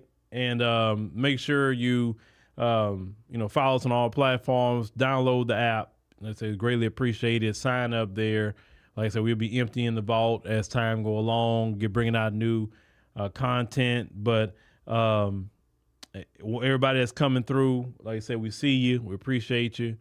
But for the people that, and I'm talking to my people that like to travel. I'm talking to my people that say, you know what, I want to see not just my neighborhood. I want to see America. I want to see the Caribbean. I want to see the continent. I want to see Latin America. I want to see Asia. Listen, to those black people, travel, travel, travel. Leave everybody behind that's going to be talking down to you and everything. Because when you start traveling, people talk down to you. Or try to, project onto you or whatever. I want all my black people to travel. Don't hold back. Sometimes you got to walk away from family members at times to expand your life. Not because you wanted to, but sometimes when you start rising in certain instances, you got to leave people behind, unfortunately. But there's also some people as you come up in life, it's going to be some new people you're going to meet. Like I said, you're going to meet new black Americans when you travel. All the time you're going to meet them. And you're like, oh, wow. I've seen this one story. This one brother actually got married to a black American sister by just on his travels to Tanzania. He said that he would have never met her if he wouldn't have traveled to Tanzania. So he met a black American woman while traveling, and they both got together and they got married, and they loved just to travel as a couple. That's a great and beautiful love story, right? So if he would have never traveled, the brother, and just stayed in his neighborhood, he would have never met his wife. You see what I'm saying? So travel, enjoy yourself. Don't be bogged down with this mess in America, because this mess in America sometime will stress you the hell out. It will mess with your mental health. Please prioritize mental health as Black America in 2024. Minimize your stress. A lot of times our stress is due to the environment of America with the microaggressions, the racism, the bigotry. All these other groups is against us constantly. I mean, sometimes we need a break. Okay, we need a break as Black Americans. So give your children a break. Take them with you traveling. Let them experience different things, even if it's just in America. Take them somewhere so they could, deprocess as well. Because we don't prioritize our children for travel sometimes, or think about what they're under as children. But thank you. So yes, there you have it, ladies and gentlemen. And like Brother Phil was saying in closing there, let me tell you something, man.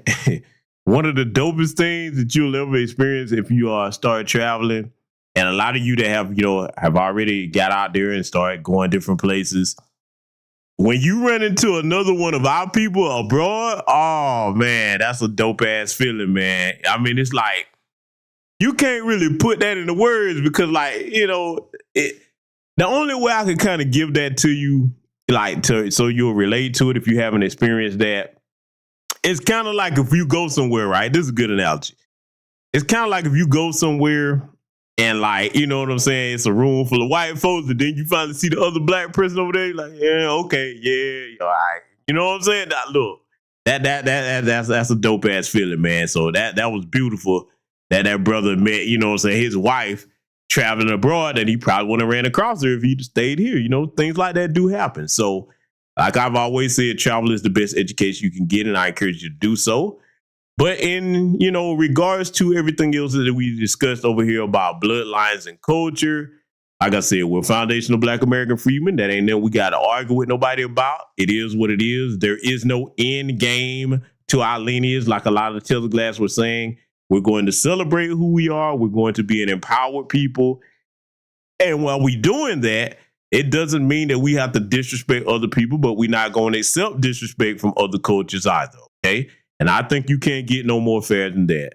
So thank you to everybody that contributed to the broadcast tonight. Again, if you're looking for the unedited version of the previous broadcast, the Brooms and Doorsteps Part 2, you can find that on my Patreon. So I want all of you to take care of yourselves out here. If you're anywhere where that cold front, that freeze is coming through, make sure you stock up on your essentials. Be careful out there on them highways and byways. I will see you all in future content. Salute and Black First. This is the 50th anniversary of hip-hop, and we still have a lot of discrepancies as far as the origins of hip-hop, a lot of claims, who did what, who was the first this, who was the this and that, and such. But at the end of the day, we need a definitive story, all right? And that story can only be told by the founders of this culture. Like everything was being driven and influenced by young, Black, American culture, like the slang, the style of dress, the initial music that we chose. Look at all the boroughs. You got, Money Making Manhattan and Money Earning Mount Vernon and Crooklyn. The Bronx was the boogie down Bronx. We was partying up there. I am Coke LaRock, the first MC of hip hop. First cat to pick the mic up. I introduced rapping to the turntable because when I came with it, nobody in the world was doing it. I'm right after Rudy Ray Moore. They want to come in the mix, they want to say, we started. No, you didn't. No, you didn't. No, you didn't. What came to be known as hip hop was solely an African-American creation. What would you get out of some Jamaican toast? What is that? I've never heard of a rapper use a Jamaican toast or a Jamaican fleur as a rhyme. I never heard of it, and I don't know where that myth came from. My name is legendary King Trixie from the Bronx, DX from the West Side. I am the first breakdancer. That narrative that hip-hop has had 3 founding fathers, that's been rolling for the last almost 30 years, which isn't true. You don't have just 3 people who created hip-hop. Hip-hop was created by a number of different people. I am the grandfather, the godfather of the graffiti culture. I am the first element of hip-hop. The roots of hip-hop being Jamaican, absolutely false. My name is MC Sha-Rock. I am a founding member of the MC/rap culture. Cassette tapes was the internet of our time. It just traveled around by hand. I know for a fact that the B-Boy stand started from the guards, the 5%ers that would be at the jams back in the days who were acting as security. If they get the real truth of how it all was created, then so many lies would not be able to be in existence.